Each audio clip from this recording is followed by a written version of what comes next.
Sports update with Trusted Trader. Find top-notch tradespeople in your area, all who pass the Trusted Trader 15-point assessment. Talk Sport. Good afternoon, I'm Max Scott here with your sports headlines. UEFA has fined Spurs £26,000 and given them a suspended one-match ban from selling tickets to away fans. It's because 3 travelling fans were found to be making Nazi salutes towards Eintracht Frankfurt fans in January. Spurs say they have identified them and handed them indefinite bans, saying the club rejects all forms of discrimination. To matters on the pitch, Arsenal legend Emmanuel Petit reckons relegation is an inevitability for Spurs. It's the same season last season. Do you think they'll get relegated? Sooner or later, if they keep on doing what they're doing, they're going to be relegated. Definitely. Simon Jordan says the players need to take a long, hard look in the mirror. And the players need to be held accountable. But how you do that, if you want to settle scores and tell these players that have got so much to say for themselves, tell you what they're entitled to, tell you what they should be paid, tell you what treatment they should expect, tell you what they expect of everybody around them. But when it comes to what you expect of them, oh no, not me, Gup, it's the manager's fault. Now, while Arsenal are utilising set pieces to their advantage this season, Arne Slot says he doesn't think the emphasis on them is the beautiful game at its best. My football heart doesn't like it. Thinking about football, I think about 10, 15 years ago about the Barcelona team. Every Sunday evening you were hoping that they would play. And now most of the games I see in the Premier League are not, for me, a joy to watch. And the trophy presented to the winners of the Six Nations will be replaced after the current model suffered fire damage. It happened during an incident involving the vehicle carrying the silverware during round 3 of this year's championship. The trophy is unable to be restored to the standard required, so will be retired from ceremonial use. Talk Sport News. There's a warning. Household with QuickFit. Whatever the winter weather, Bridgestone Turanza All Season 6 tyres. Guaranteed for 25,000 miles. Book today at quickfit.com. Conditions apply. Apologies for some technical difficulties there. We'll do the news first, actually, Andy. Thank you. Okay, There's a warning that household energy bills could surge to $2,500 a year if the Iran conflict keeps disrupting global gas supplies. And MPs are going to be paid more. The news team will bring you more on that. But in the weather, most importantly, rain heading eastwards this evening and overnight, gradually clearing. Clear skies elsewhere, feeling cold with frost patches likely. Like the weather.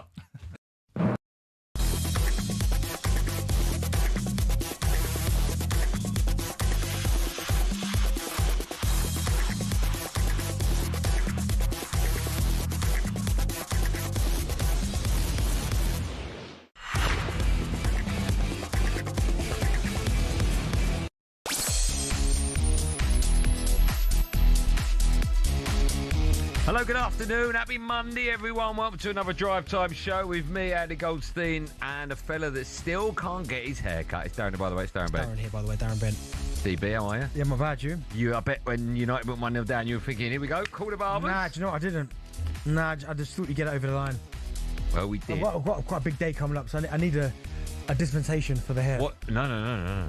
We'll talk about that in a minute. Funeral. Yeah. Tough, isn't it? Don't bet with the big boys. We all die, sadly. By Jingo, have we got a show for you today? We'll be looking at yesterday's Corner Fest. As Arsenal beat another London rival to open the gap back to 5 points. We'll also discuss the very real possibility of Spurs going down. But neutrals, do you want that to happen? It was another weekend and another win for Michael Carrick. Where would Man United be if they brought him in earlier? And we'll take a look at the top of the table in Scotland as Celtic leave it late to get a point in the Old Firm derby. Great show. All that plus Benty brings us his EFL corner and his top 5 talking points from the weekend's Premier League football in his tea time takeaway. All that and loads more coming up on Drive on talkSPORT. You can be a part of it if you want. We'll start with Arsenal. 03717 223344. Arsenal fans, you can go first. 03717 223344. Ladies and gentlemen, let's get ready for drive time. Was that it? I thought we paid Michael Buffer more to say than just that. How are you, DB? Yeah, I'm good. You? Lovely to see you all. Sunshine. To see you nice. Good work, man. Good work. I had my sunglasses on today. How about that? Walked to the tube station, came out of the tube station. I was in Oxford Street this morning with sunglasses on. How nice. I was out with Mrs. G. We were going a couple of places. We went out for coffee. We sat outside in the sunlight until a pigeon landed on the table next to me. And I can't do this. I need to go inside. But yeah. Very cute. Nice. It's nice when the sun's out, isn't it? Nice weekend? What did I do the weekend? Oh, my memory's so bad. I watched the football yesterday. Went out for a pub lunch. I've got to work backwards. Saturday. What did I do Saturday? Oh, Saturday I went out for dinner with a couple of mates because Mrs. G and the kids went to a party. Yeah. And I then came back and waited up till 1:30 to be the cab. Oh, right? yeah. Oh, yeah. Struggling, hanging on. Yeah. And then it just didn't happen. I was like, I'm going to bed now unless you... Oh, I've done it. So you get cab home. Wow. Yeah, I'll find. Boom. I mean, that's late enough, right? Yeah, of course. You got to have your limits. Yeah. Agreed. Yeah, agreed. I'm happy to pick you up to 1:30 in the morning. After that, you got to go. Cab it. Black cab, obviously, only. Yeah, Black cool, cab, yeah. yeah. How was your weekend? Yeah, it was good. Yeah, Saturday I went roller skating. Oh, on your own? With the kids. Oh, right, okay. What, actual roller skates? Yeah, I had blades on. Oh, right, okay. So, your own? Did you take your own? No, what have I my own for? Because you got your own. No, not rollerblades. But you have? You told me you've rollerbladed before. Yeah, back in the day, not now. Oh, right, okay. Yeah, it was good. I mean, where'd you do that? Place in the Midlands. I can't remember what the area is called. Oh, okay. But it was it was good fun. I mean, my feet killed afterwards. So like all that kind of. You just going around in circles like ice skating. Yeah. So it was. But no, I did that and then got some food. Kids? So those ones. Was it the twins? It was the twins. They're 7.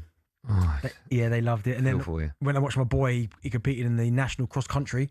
Milan. Yeah. How many people there?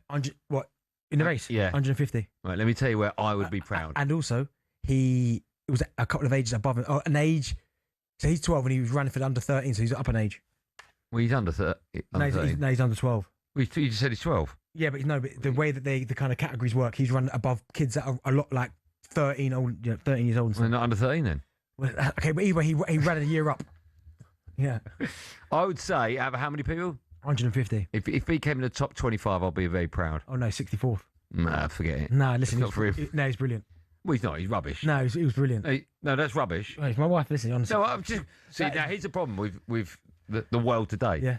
You have to put a label on it. If it's not good, it's not good. He was running against kids that are older than him. Well, it's not my fault. No, he was brilliant. No, first was brilliant. Top 20, really good. No, he was brilliant. 65th is appalling. No, it's not. It was brilliant. Against big kids. And I looked at some of the kids' age and I went, no, mate. Oh, no. What did you say to him afterwards? Well done. No. Brilliant. Your embarrassment to the bent name. No, he's not. He's not that. 65th? Yeah, no, he's brilliant. Brilliant. No, was it Milan? Yeah. Milan. Hey, you better be careful here. Be careful there. Well done for taking part. No, he was good though. Come first. He wasn't good. He was very good. He wasn't very good. He was running against kids older than him. Well, okay. That aside, right? Kids that are older than him in his school, he come first. Have that. Okay, well, is that very good? That's very good. There you go. You just said it was very good. 65th. Equally proud. No, you're not. That's absolute garbage. If he wins, you are unbelievably proud. No. If he comes 65th, I'm unbelievably proud as well. No, you're not the same level of proudness. No. Let you down. He let me down. No, he ain't let you down. If you're listening, Milan, you've let me down. You want to hope not. No, because my dad's listening as well. 03717. I bet your dad deep down is thinking, no, he's not. Useless. No, he's not. He's thinking, my grandson is an embarrassment. That's what he's thinking. No, he's not. I would do. I bet next year he wins it. Then you'll be proud. Then it'll be very good. When he's at his right age, you should be. Because as a parent, you should say, stop running now. No, no good. Turn your attention to football. Shall we turn our attention to football? We've got lots coming up. I want to know. We really have. We'll talk about Spurs in the middle hour, right? Will you stop playing with your phone? No. Spurs in the middle hour, right? Can you concentrate on what I'm saying? Spurs middle hour? Yeah. Of course. I've said for a long, long time that Spurs will go down, even though they lost again at the weekend, and I can't really see where the next win is coming from. Yep. I still think now, having thought about it over the weekend, Forest and West Ham have got to start winning. I just don't know if they can. Again, I know we'll talk about it later, but I just can't see them going down. Because it's Tottenham. No, the universe won't allow it. Do you know what I mean when I say that? Yeah, like Everton when they flirted for a long time. I know what you mean. Yeah. We'll talk about the mighty Man United that, of course, will be winning the Premier League had Michael Carrick started the season. Of course you would. But we're going to start with Arsenal. Who could potentially win the Premier League. Could potentially, yeah. They have their 5-point lead at the top. Back now after that 2-1 win against Chelsea at home and every single goal in the game. Oh, sorry, that's it. I'm professional. I'm yawning from boring football came from a set piece. Arsenal boss Mikel Arteta spoke to talkSPORT after the game. Discussed the importance of boring corners in the modern game. That is the reality of football. Look at the quality that was on that pitch. Immense. But the set pieces still were the ones that made the difference. And they are so good at that. We are very good at that as well. And every team, it is. And you need to dominate every aspect if you want to win and be better than them. And today, the margin was there. Cool. Now, listen, let's talk about the game first, actually. Raya pulled off a good save at the end to stop you just getting a point. Right? Although, had it gone in... It was offside. No, I'm talking about the Garnacho. Oh, the cross type shot. Yeah. Had that gone in, we would have all gone, well, that shouldn't have gone in, but it's still a good save. But you did what you needed to. I didn't think it was a great performance. I think Saka, again, wasn't in fine form. Yeah, no, His form's dipped for a long time. It doesn't really matter, right? It wasn't a vintage Arsenal performance. I thought it was quite... If you're neutral and you're watching that Super Sunday, you're probably thinking, oh my goodness, this is kind of boring. I thought at certain times of the game, I felt both teams were there for the taking. I looked at Chelsea the first 20 minutes. I'm thinking to Arsenal, just press. Sanchez looks so nervous with the ball at his feet. He keeps giving you the ball. Goodness. Just go and press, get the ball back. They didn't do that. Then they set off. Then Chelsea started to pick up a little bit of space and Arsenal looked a bit nervous. But again, 2 set plays. I'll take it because if Arsenal could play that, I would say they weren't great yesterday, but if they can play below average, below par, and still win the game because they found another way to kind of make up the differences in terms of scoring from set plays, then I'm all for it. But again, it wasn't a great game, but to beat Spurs, which I know Spurs are in bad form, and then to beat Chelsea. That was the win. Yeah, I'm pretty sure Man City would have looked at that and gone, right, this is where potentially the Chelsea game, they could drop points. But I thought it'd be 2-1. I think I even predicted 2-1. I said it'd be close. Okay. But the game, in terms of a football match, from both sides, by the way, was... No. I feel we'll talk Arsenal in more detail in just a sec. Just a quick word on Chelsea. I feel a bit for Liam Rosenior. He's like learning on the job. I said it at the time, I'll say it again, I don't think he's good enough to get Chelsea where Chelsea need to get to, and that is minimum Champions League, and then push on for Premier League title and a Champions League in the next 3 or 4 years. I think they'll finish out now. If you're going to ask me, I think they'll finish outside Champions League football, and if that is the case, I don't see him starting in the dugout for the first game next season. I feel sorry for Chelsea fans the most because I think the way their club's being run is a little bit embarrassing. They were crying out for a new goalkeeper. I know Robert Sanchez has been okay this season, but that's not enough for a club like Chelsea. Their keeper needs to be great, and he's not great, and he makes mistakes, and that cost them effectively. Yeah, you have to say that. I think a number of things cost them. I mean, Pedro Neto, with his ridiculous, gets booked and then makes that challenge on Martinelli. Do you think advantage should have been played there? No, book him after. I was screaming at Martinelli, just go down, stay down, because surely he's just been booked here. I know, but the ref should have played the advantage, and then as soon as that play finishes, go and send him off. Yeah, but you know what? I looked at when he broke away, and I looked at the centre of the pitch, and I was thinking, right, he was in, but I think there were 2 or 3 recovering Chelsea players. So, listen, at the end of the day, see how far it goes, right? Same result. But I thought for Chelsea, I thought Reece James was brilliant again. I thought Trevor Chalobah played really well, defended really well. Caicedo, you know what you're going to get from him.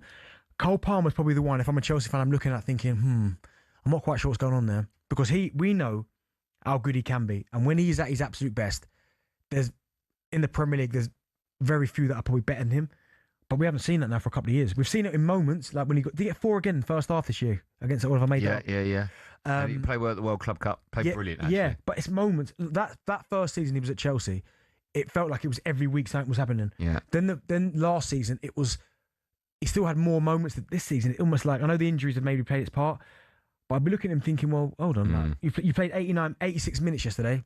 In a big game like that, you need someone to step up. Yeah, you need him. And I thought it'd be him. A quick word about all the goals. They all came from corners. It's quite dull to watch. Ugly, weren't they? They were ugly. I mean, all jokes aside, I want to, just because it's you, go, it's so boring. But every time you get a corner, you look incredibly threatening, which is quite remarkable. And that's for me, I see it as a positive because Arsenal, I always go back to it. 3 years ago, I think it was, when they first started pushing for the league title, they played this free-flowing football, which was incredible, right? Then the year after was a little bit, it was still nice at times, but it wasn't nowhere near as nice the first time. And then last year was a little bit, this is not hard to watch, but it's not free-flowing. This year, they've come up completely away from all of that. So if you're going to play this way and you don't play well, but you can still find a way to be positive or to be quite dangerous at certain aspects of the game, like set plays, then I am literally all for that. So Arsenal didn't play worse today, but still, when it gets a set play, everyone goes... Yeah, danger. And psychologically, like that. I don't know why... You talked about this in a meeting. I won't claim this is mine. I don't know why Chelsea didn't move 3 or 4 players out the box to make Arsenal. Just try it. Yeah, it's a good point you made. Just quickly on those corners, 15 were taken in yesterday's game, 14 of them by English players. Reece James had 9, Declan Rice had 3, Bukayo Saka had 2.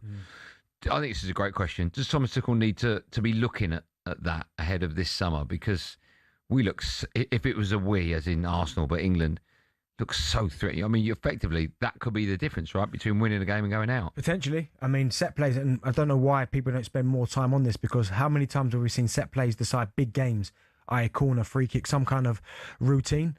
So 100%, I don't know why. And again, potentially, all 3 of those players you mentioned could be starting game 1 of the World Cup. So why would you not? But I mean, you mentioned him there, Saka. I mean, he hasn't played well for a little while. No. I know a lot of people say, yeah, but his output's still very good and he still gets on the ball, but he just doesn't seem to be the same Saka that I've seen for many years. Probably eyeing his money, right? £300 a week, so lots of... Nah, he's not motivated by money. No? No. What's he motivated by? Winning. Okay, hopefully that'll stop. We will take your calls on all things Arsenal and Chelsea. And a question I'd like to know the answer to: do England need to make the most of set pieces this summer?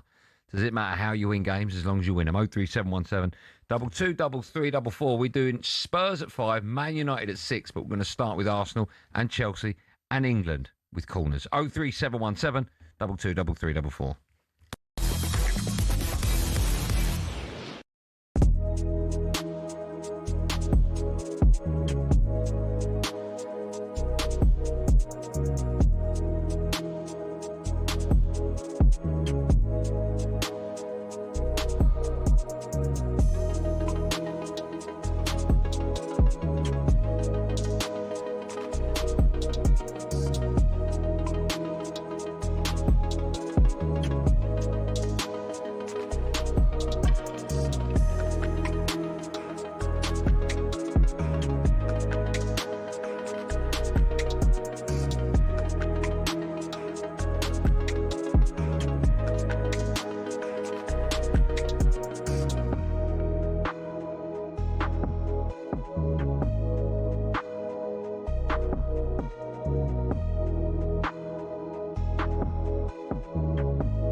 He's a new manager. I mean, he'll be talking about the backroom, behind the scenes now, and how the club lacks ambition next, because that'll be his next default setting. That's about him.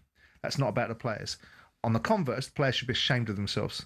Those Spurs players are a disgrace. To be in the position that they're in with the quality of the squad that they've got, it transcends just the culture of a football club. It transcends just the backroom, boardroom, whoever it is, the Lewis family or Daniel Levy, and it transcends the manager. It's about individual players thinking that they've gotten more, they're more important than they actually are. They're getting sucked into a relegation battle now.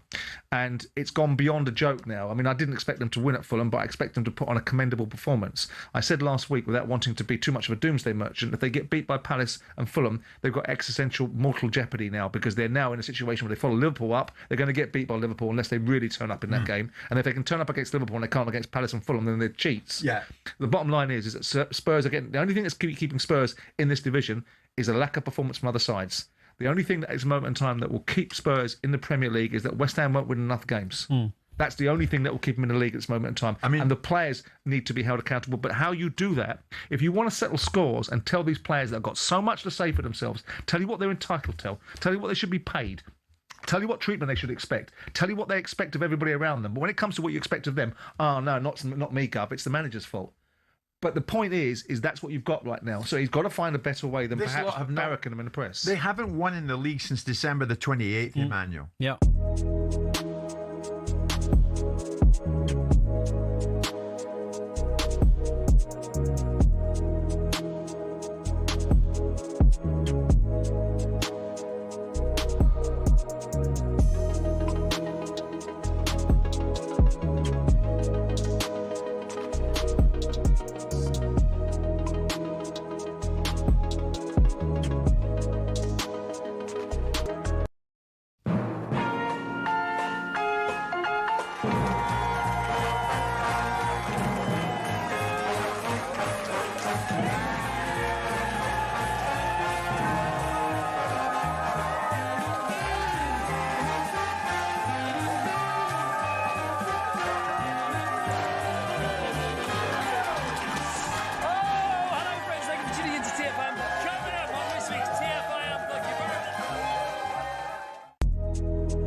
Java Talk Sport with me, Andy Goldstein Darren Bent. In the summertime, sort of. Sun's out. Still to come, we'll be asking if neutrals want to see Spurs get relegated. Horrible question, that is. Just quickly, Chelsea and Newcastle reportedly interested in signing Darwin Nunez. Oh, okay. Bit of chaos. Yeah, you'd have him, wouldn't you? No. Would you not? Liverpool Arnie Slot has been speaking to the media ahead of their game against Wolves tomorrow. He had this to say on the importance of set pieces in the Premier League right now. Do I like it? My football heart doesn't like it. Yeah, then thinking about football, I think about 10, 15 years ago about the Barcelona team. Every Sunday evening you were hoping that they would play.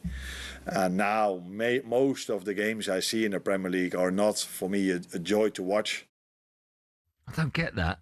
No. That's just sour grapes, that is. That's what it sounds like to me as well. Isn't it? Well, why don't you try it? It's not illegal. Why don't you try it? They scored one at the weekend. They scored one from a set play and 4 deflections. Yeah.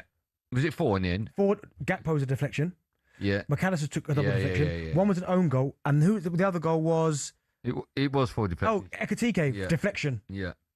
Sour grapes out. Why would you say that? He's betting that. Of course he is.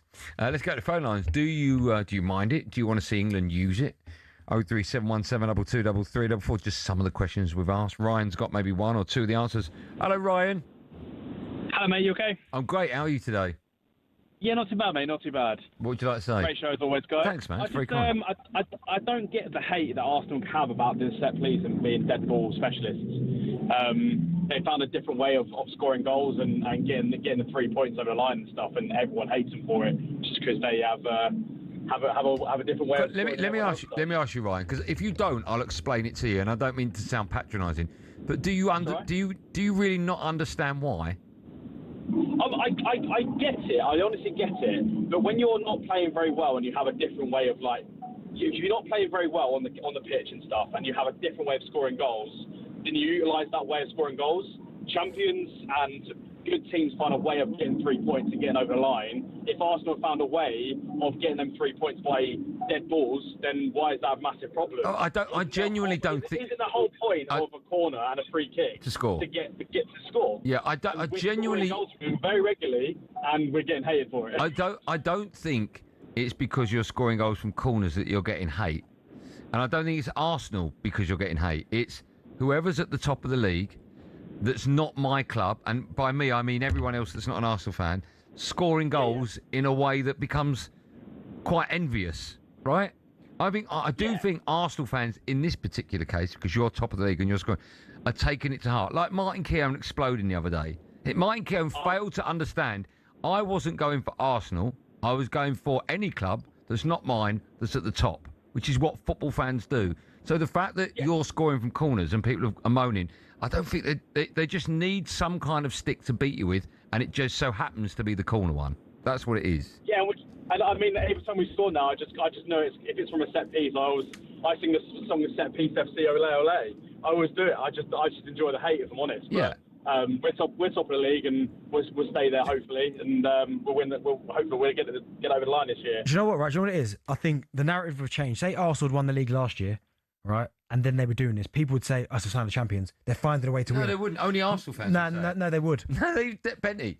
No one would big up Arsenal unless it's an Arsenal fan. Start of the season, when Liverpool were playing badly and nicking results, people were going. Okay, I take that back. You're right. People were going, sign of champions. That not playing well, but look, getting results. Yes, you're right. If Arsenal had won it last year and then we're doing this, maybe people would go, sign of champions. Yeah, maybe. But until they win it, maybe. That's a good point. It's a good point.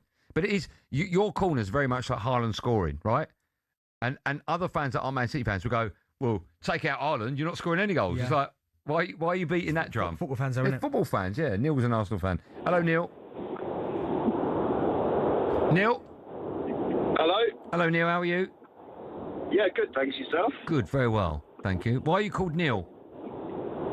Because I like kneeling down. Oh, I thought it was because it was 1-0 to the Arsenal. I won't ask why you like kneeling down. That's a story for another day. What would you like to say? What would you like to say, Neil? I'm as frustrated as the other caller. I think this is nothing new. Everyone's acting like this is something new. Defenders have scored from corners for donkey's years. I mean, going back to like Tony Adams. You can go back even. I mean, Maguire does it now for Man United, as you're a United fan. But suddenly, because Arsenal are, doing these records and, scoring from set pieces, it's become an issue. And I don't think it is. I think, you look at Arsenal recently, this season, for example, we've not been playing so great, and I get that. However, we don't look for these corners. We're not looking for the free kicks. They're just supplementing our... No, but what people are saying, by the way, I like the way you say donkey's ears and then put Tony Adams in that sentence, but the reason people are saying it is because you could consider it boring football, right? You look at the way Man City and Barcelona used to play, tiki-taka football, pass, goal. That was quite amazing to watch. You can argue the fact if you score goals, and the goals you scored against Spurs weren't from set pieces, but I'm just saying, from that game yesterday, you could understand why people go, oh, boring. Do you know what's funny as well, right? Is that it's one of them though, and he makes a really good point, Neil. Is that yes, when Pep first came with the Barcelona kind of mentality, and he was playing tiki taka, everyone was like, wow. But they even went for a period where people going, this is boring. I'm watching this. It's boring. But when you score from corners, it is boring. Yeah, I think there's an art to it though. I'm not disputing that. I'm not disputing that. But if you look at other goals this weekend in the Premier League, right? So I'm going to use my team as an example, obviously. But that goal we scored, was it last weekend? Oh. No. The breakaway goal where Šeško ran the length of the pitch, right? And everyone's going, oh, it looks like Fergie, which is a little bit nuts to say that. Yeah. That was an exciting goal, right? Yeah. If Arsenal scored them every week, no one would be going, no, they scored from corners. But as I said, it's just some kind of stick to beat Arsenal with. Yeah. All right? But it's not exciting football to watch. Nah, I think but it doesn't matter. You know what, it almost is exciting when they get a corner because everyone's like, oh, here we go. I still don't get why they're so difficult to defend. I don't understand that. Yeah. Stick them on the back post. What do you mean stick them on the back post? Stick more players on Mark, whoever. Is it the back post? Mark. I don't understand Mark why the big fellas. They don't double up on Gabriel because he gets his head to everything. And by the way, what's the Declan Rice wrestling? What was all that about? Honestly. There's a lot of decisions over the weekend that could have gone the other way. In the Arsenal game? In all of them. Yeah, in so many games. Even in my game, I didn't think that was a penalty or red. Definitely not a red card. That's why the penalty. That's terrible. Penalty's a bit, but the red card definitely not. Yeah, that's terrible. Old Trafford, when it's an Old Trafford tax. Yeah, but I'm ugly enough to come on and go, that shouldn't have been a red card. Yeah, it's all right doing it after the fact they've won. Well, I can't do it before because it's not happened. Yeah, I didn't. When it happened, it's not Minority Report. I didn't see in the group. Yeah, that's never a red card. Kept that quiet. Well, what time does the game kick off? Whatever time it was on. It was. Yeah, whatever time the decision came, you once go because I was having Sunday night to already set that. But he was watching it on your phone. Yeah, listening to the talkSPORT app. No, I didn't bother that, bro. Oh yeah, that's what I meant. Yeah, of course I was. Still to come, we'll look at the top of the table is Scotland. And want you to get involved. 03717 22. What, in a pub on my phone? Listen, sorry, I wouldn't know you could do that. You obviously do. Well, Why is that? I can. Why is that? You can do. That's enough. That's enough. You can you? Okay. Was it a good or bad weekend for the old firm? First, it's time for no Googling. We want to know who is the defender with the most goals directly from free kicks in Premier League history.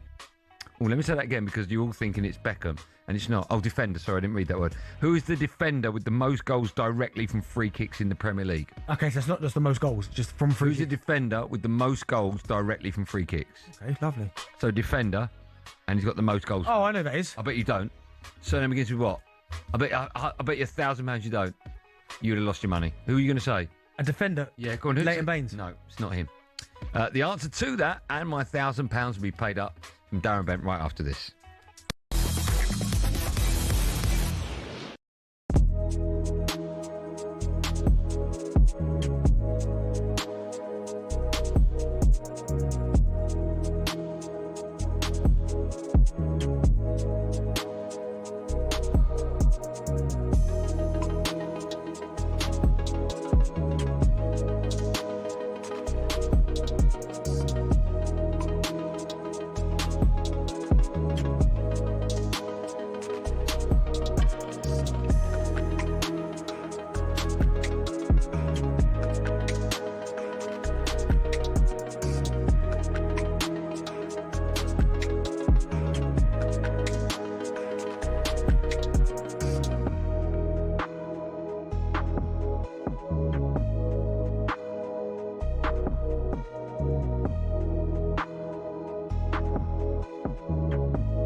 Jim, what do you make of all the red cards? How do you stop the red cards? Do you have a little meeting? What would we do if we was all getting sent off every week? I think it is naivety. I think it's being young. I think also, I think there have to be a little bit more structure.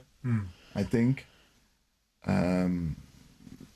I think a little bit more pressure as well on the players.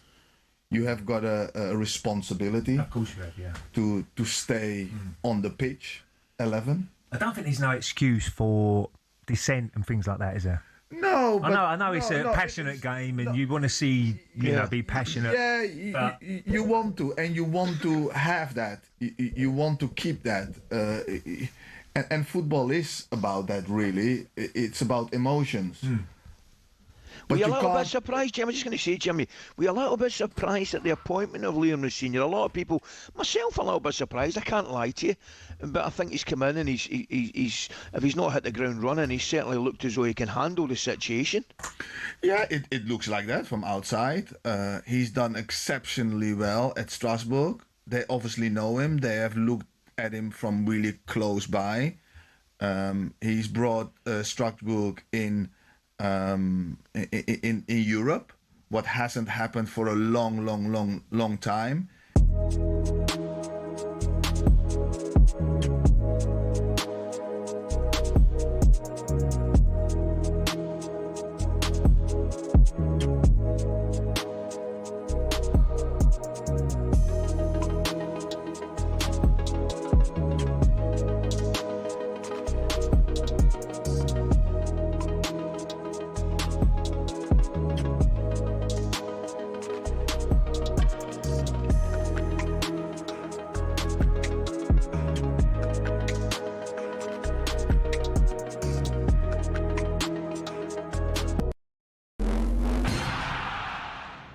Are you enjoying Premier League football less and less in this new set-piece era? Well, Arne Slot says he's not loving it. Most of the games I see in the Premier League are not, for me, a joy to watch. But it's always interesting because it's so competitive. And that is what makes this league great, because there's so much competitiveness. Everyone can win from everyone. Liverpool go to Wolves tomorrow. Florian Wirtz is still out injured. Meanwhile, as Arsenal go 5 points clear again, Jimmy Floyd Hasselbank's gutted his former club Chelsea had to limp on with 10 men at the Emirates. Arsenal didn't play well. They got the 3 points. That's really what a champion does. Arsenal go to Brighton on Wednesday. Man City have a game in hand, of course, and host Nottingham Forest. Meanwhile, what does Hasselbank make of Chelsea's record 9th red card of the season? Naivety. I think it's being young. I think also, I think there have to be a little bit more structure. Liam Senior admits Chelsea's ill-discipline could cost them a Champions League spot. Serena Wiegman's Lionesses are in close contact with the government, meanwhile, following unrest in the Middle East. England are in Turkey to play Ukraine in a World Cup qualifier. There's no suggestion the squad are in danger right now. Meanwhile, the head of Iran's FA's cast doubt on whether they'll go to the World Cup after the country's supreme leader was killed in strikes by the USA and Israel. An Olympic 800 metres champion Keely Hodgkinson won't be competing at this year's Commonwealth Games in Glasgow due to her busy schedule. More, as ever, at talkSPORT.com.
Hello.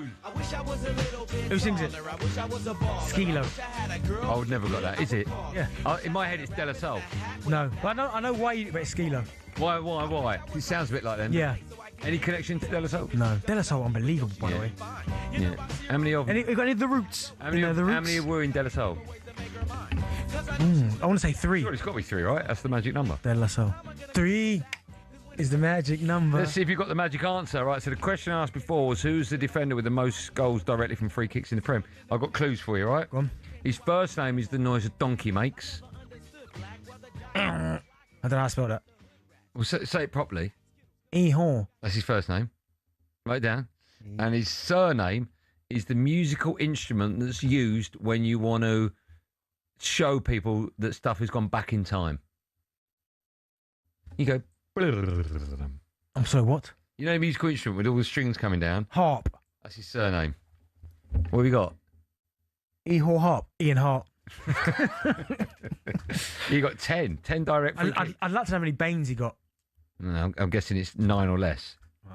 Still to come, we'll be asking if neutrals want Spurs to be relegated, but now let's turn our attention to Scottish football, because it was another big win in the title race. Hearts were 1-0 winners at home to Aberdeen on Saturday. Then, of course, Celtic scored a 91st minute equaliser in yesterday's Old Firm derby, which ended 2-2. All of that means that Hearts now are 6 points clear at the top. Rangers second, Celtic third, 8 points off the top with a game in hand. Celtic fans, Hearts fans and football fans, how are you feeling after the weekend? 03717 223344 on the Old Firm derby. What about how bad a result was that? You can get your calls in now. We spoke to a brilliant Scottish caller last week. Can you remember his name? Or I said he's our official Scottish football expert. No. Anyway, let's take your calls now. We're doing this for the next 5 or 6 minutes. 03717 223344. If you call, you'll be first because we'll take your call right after we hear from the former Celtic striker John Hartson. He was on the Breakfast Show this morning. He said the title race is a good thing for Scottish football.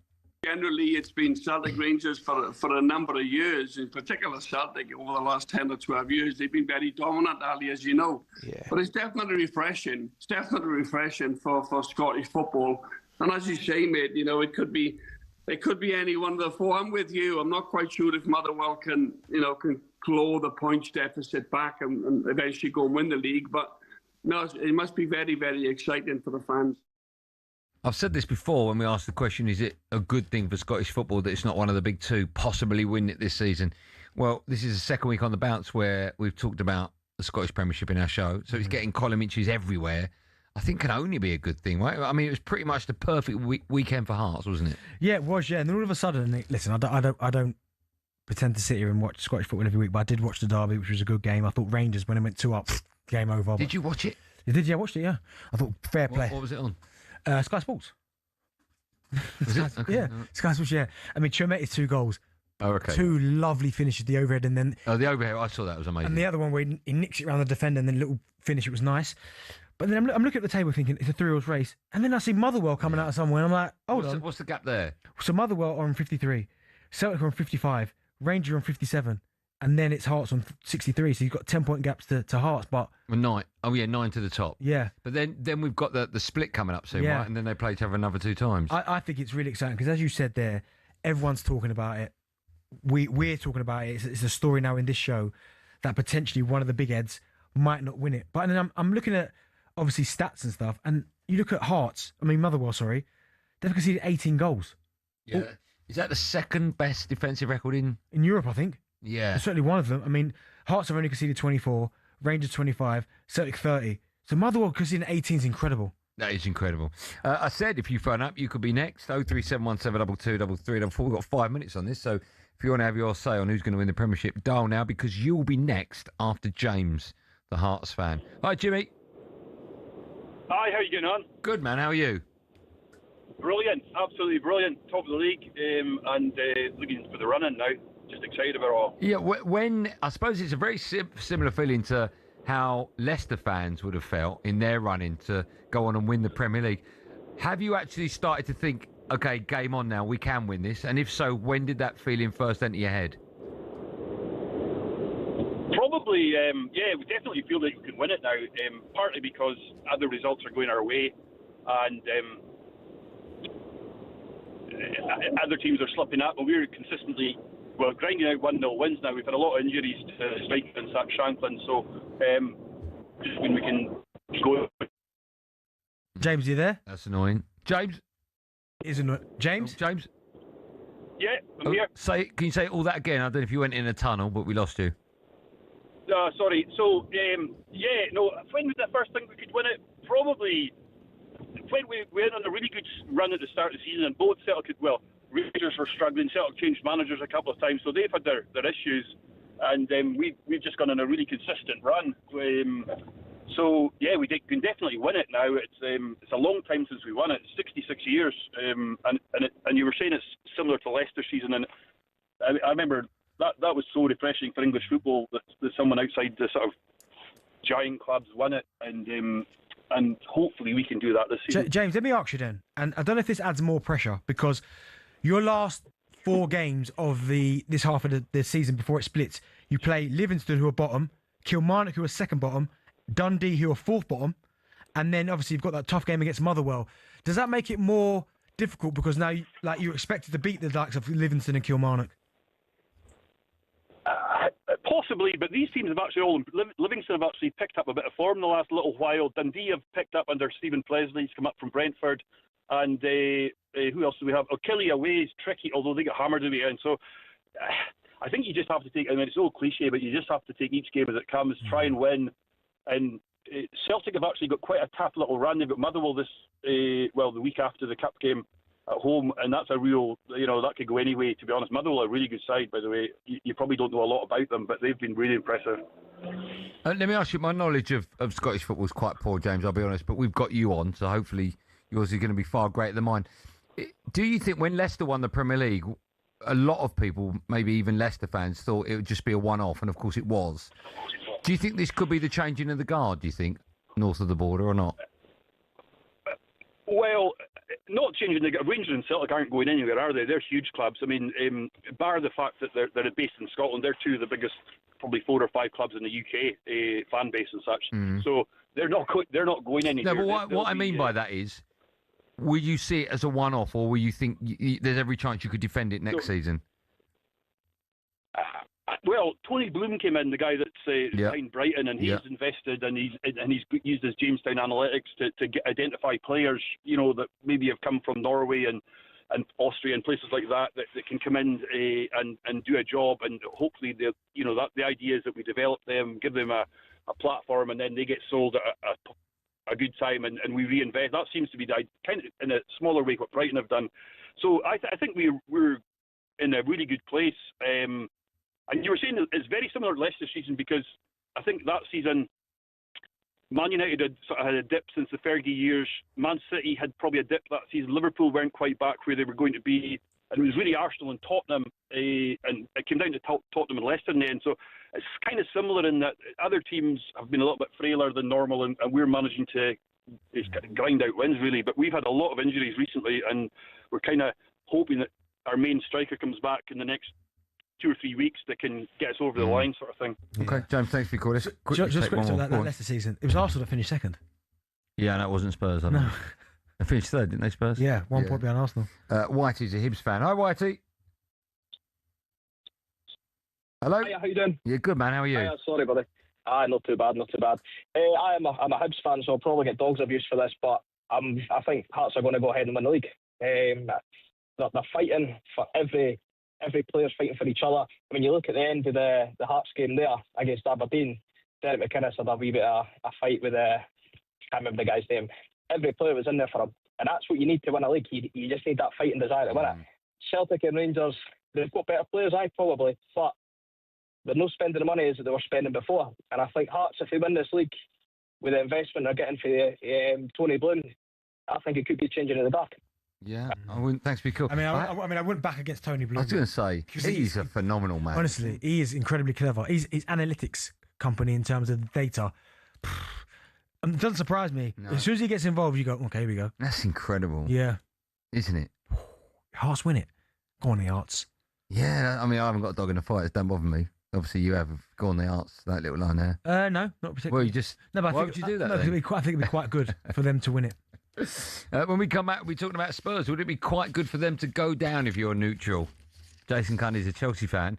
You would think would say, yeah, but he wants them in the Premier League. He loves the Chelsea Spurs fixture. Okay. And we'll talk about the possibility of them going down. Because even though last week I said, I think they'll go down, and I don't think they get anything from Fulham, they didn't. I've sort of changed my mind a bit now. It's not happening. The universe is not allowing it it's to not happen. that. West Ham and Forest need to get the wins, and I just think that's going to be as difficult. Yeah. Anyway, we'll talk about Spurs from 5. If you're neutral and you want to see them down, or you're a Tottenham fan and you obviously want to stay up, 03717 22 3344.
Terrible result for you, really, and Anthony Gordon got booed. Yeah, well, if you remember, I spoke to you last week on the way home from the game, and you told me that Anthony Gordon would get into any team in the Premier League. Yeah. And I disagreed with you, and I told you he's not as good as you all think he is, and he was terrible again today. He's not the only one, though. Why all of a sudden is he being targeted? Because of his lack of effort. I don't see that side of his game. I mean, I watched the game today. You can't say he didn't try. Did you see when the ball came at the box and he could have headed it in, but he'll not put himself in any position where he's going to get hurt. He doesn't put his body on the line when you're fighting for points and you're fighting for positions. The kid just hasn't got it. Did you boo him? No, I didn't boo him. Okay. Did people around you boo him? Did anyone around you boo him? Yeah. They were? Yeah, there was loud boos all the way around us, but I tell you what it is, at full-time whistle there was a lot of boos, and it's been a long time since there's been a lot of boos at full-time. But what do you think about him playing Joe Linton on the wing? Yeah, that was poor, starting him on the left. Voldemort in centre midfield and Anthony Gordon up front. No, well then look, you're booing Anthony Gordon, and maybe you should be booing Eddie Howe. Well, I'm an Eddie Howe guy anyway, so... Yeah, well, that's the problem. You're all like Eddie Howe lovers, and I get it, because he's done a good job there, but come on, the way he's setting your team up, you're a shambles. We're a joke at the minute. We're boring, and we're not fun to watch. We're a mid-table team at the minute, and it's not exciting. There's no flair there. Something's not right.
Welcome back. Absolute banger. What? Banger. Who's this one? The Roots. What they do. Well, this is what we do. It's Drive and talkSPORT. Me, Andy Goldstein Benty alongside still to come. We'll find out what Benty's serving up in his tea time takeaway this week. Just quickly, Lionel Messi scored twice as Inter Miami came from 2 goals down to beat Orlando City 4-2 in the Florida derby. Did you watch that on MLS Plus? No, it's on Apple TV, so... Oh, is it? Yeah. Is it actually? Yeah. Live games? Yeah. Arnie Slaughter said that the rise in set-piece goals means that the Premier League is no longer a joy to watch. But it's not. That's terrible. Sour grapes. Right, let's turn our attention to Harry Kane because he scored his 49th and 50th goals for club and country in Bayern Munich's 3-2 win away to Dortmund on Saturday. Legendary Chelsea striker Jimmy Floyd Hasselbank was on the Breakfast Show this morning. He said Kane is one of the best finishers he's ever seen. Harry, when he scores, he has so much hunger. Yeah. To go and score again, again and again and again. He loves it so much, and I think the football that he's getting at the moment, he's dropping in the midfield, he's getting more on the ball. I think he's enjoying himself so much that he's just loving it, and everything is coming off of it now. And he's one of the best finishers I've actually seen. Good to see Jimmy Floyd on the Breakfast Show this morning. How much of a boost is it for England to have Kane going to the World Cup in this kind of form? I mean, it's just frightening, isn't it? I mean, it always is for me. I think he's absolutely incredible. The goals that he scores. I mean, 30 goals in 24 Bundesliga matches this season is crazy. But we know how good he is. Do you know what I mean? Like, you look at his last 3 appearances for Dortmund, for Bayern. 2 at the weekend against Dortmund, 2 against Frankfurt, 2 against Werder Bremen, 1 before that against Leipzig, and 2 the game before that. I mean, the guy is just unstoppable. You mentioned your point you made in the meeting. It's very funny about why when I said he scored his 49th and 50th goals for club and country. Yeah, like when did that become a thing? That's a very good point. I feel like when I was playing and we were talking about Wazza, I rarely remember people going, yeah, but he's got 30 goals for club and country. So all of a sudden, hold on, like, where's that come from? But it's a good point. We never used to say it. It just sounds a bigger number. And like goals and assists all of a sudden. Like, yeah. Where's that come from? Back in the day, combined, isn't it? Yeah, it's crazy. But no, he's been. We recognise how good he is. 500 career goals I think he's got now, which is bizarre, crazy. But I just don't see. There are still going to be England fans out there who are listening to us right now, going, "I might have him." Like. I know, I find that very bizarre. But they're not going to have him. But what he's doing in Germany is incredible. How long he stays there for, I'm not quite sure. If they win the Champions League this year, which I hope they don't, then he might look at that and go, Would you find it harder to take if Kane scores the winner for Bayern Munich against Arsenal? No, it just hurt the exact same. Oh, I think it would hurt more. Or ex-Spurs player scoring the winner. No, it wouldn't bother me. I'd be more gutted that Arsenal have lost. I wouldn't think about Kane. I bet a lot of Arsenal fans of course they would. But no, I mean, I wouldn't think that way. But he's one of the best in the world, if not the best. It depends what you like. It's your personal preference. There's always the big 3 that people talk about: Haaland, Mbappe, Kane. I mean, I'm always Mbappe first and foremost.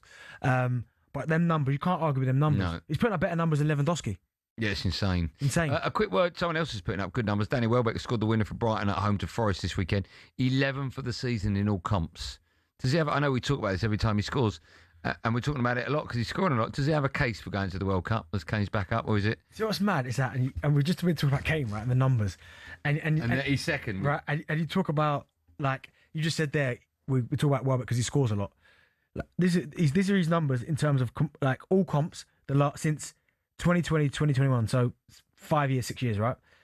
When he first got to Brighton, 6, then 6, 7, 7, 11, 11 now. So 11's his best ever season in the Premier. 10's his best ever in the Premier League season. Yeah, so he's better at that. Well, no, because he's got 11 in all comps this season. Oh, I see. Right, okay. And he's leveled it. Yeah. So, but you're looking at Kane. Kane's hitting 47s, 48s, and the season's not finished yet. So there's levels, but no, Danny Welbeck, I'm a big fan of his. Always have been. Does he go to the World Cup? I mean, he'd probably argue that 3 strikers. Kane. Who are the other 2? Tony. I mean, Ollie Watkins ain't pulling up trees at the moment. The third one's up for debate because you're right. Watkins' form hasn't been there. No. Solanke, yeah, probably Calvert-Lewin. You know. Oh yeah. Probably yeah. And even that, he's going to miss a big chance. Not Welbeck. Maybe not. But Calvert-Lewin, I think he looks fresh. He looks hungry again. He looks like he's fit. Yeah. So maybe him, but I genuinely think the second place is up for debate.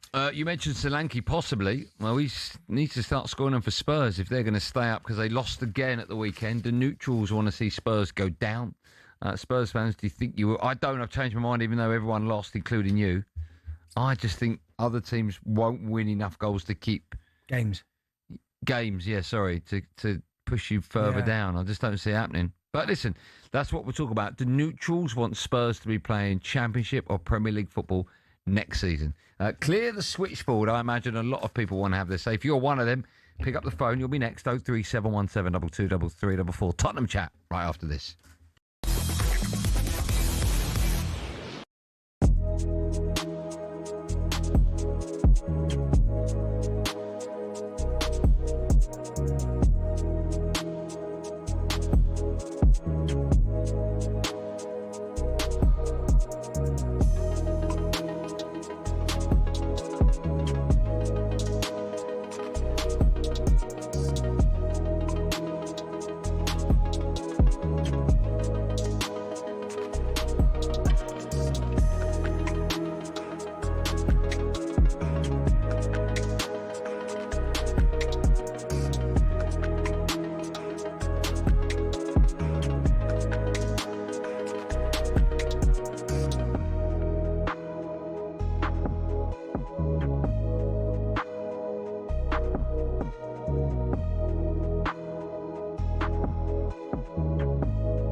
Simon, it'd be remiss of us not to mention this before we go today. Michael Carrick has earned 23 points in 9 Premier League games as Manchester United manager.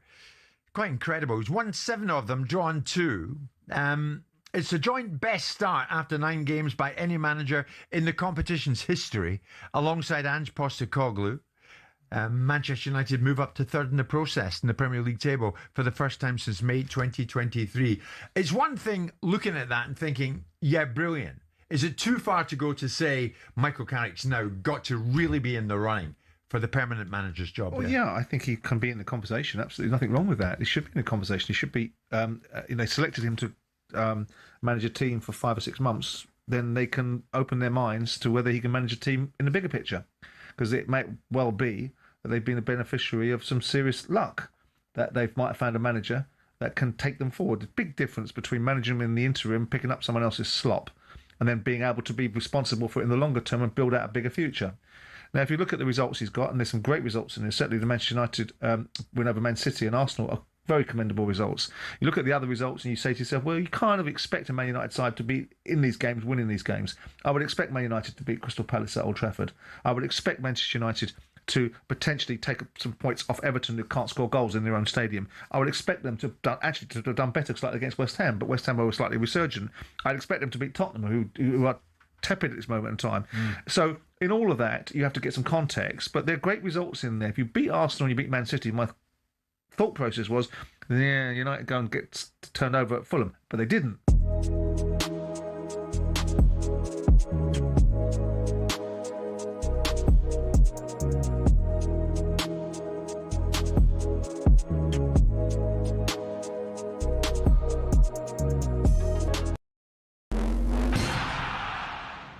Over the years, we've been treated to some amazing exhibition events in sports. Some become iconic, but many fail to live up to the hype. So what are some of the most anticlimactic exhibitions?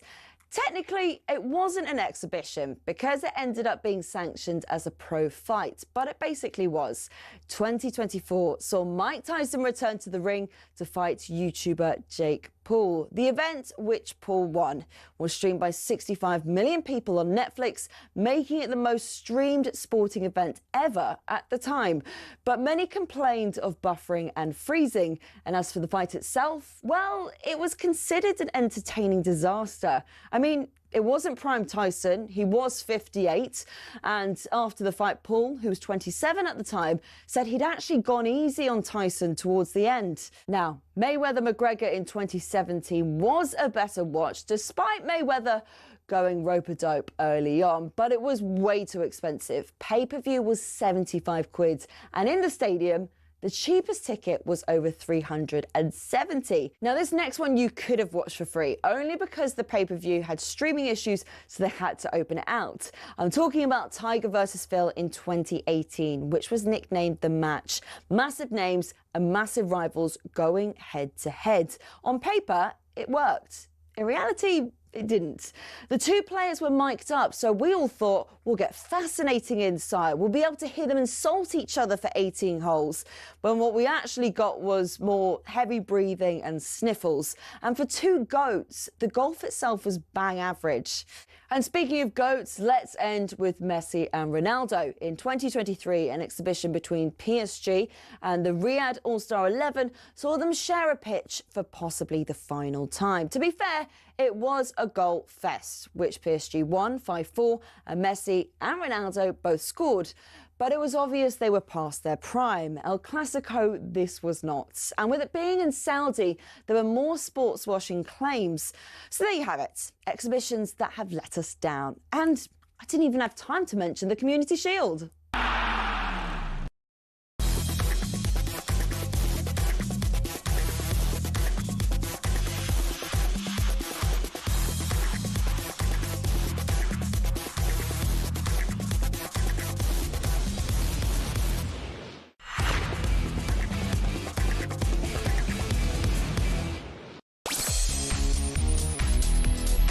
Well, Matt, to our number 2, Drive and talkSPORT, me, Andy Goldstein, the housewife's favourite, Darren Bent's here. All I want to do is have a little peek. Oh, wait. You're a disgrace, mate. I bet you do. Look at Jack's little face, you're laughing. Little chuckle to himself. Still to come, we'll find out what Benty's serving up in his tea time takeaway this week.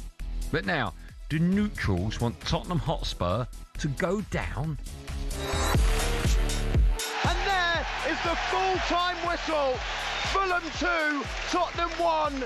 Igor Tudor and Tottenham are in deep trouble, and there's a real threat of relegation for Tottenham Hotspur. It's finished. Fulham 2, Tottenham 1. We are lucky when we attack. We are lack of the quality to score the goal. We are lucky in the middle to run, and we are lucky behind to stay there and suffer and not concede the goal. If I am a player, I don't want to hear that from my manager. I'm not sure actually you have players that can handle that kind of communication. Yeah, Spurs lost 13th game of the season yesterday. They were beaten 2-1 at Fulham.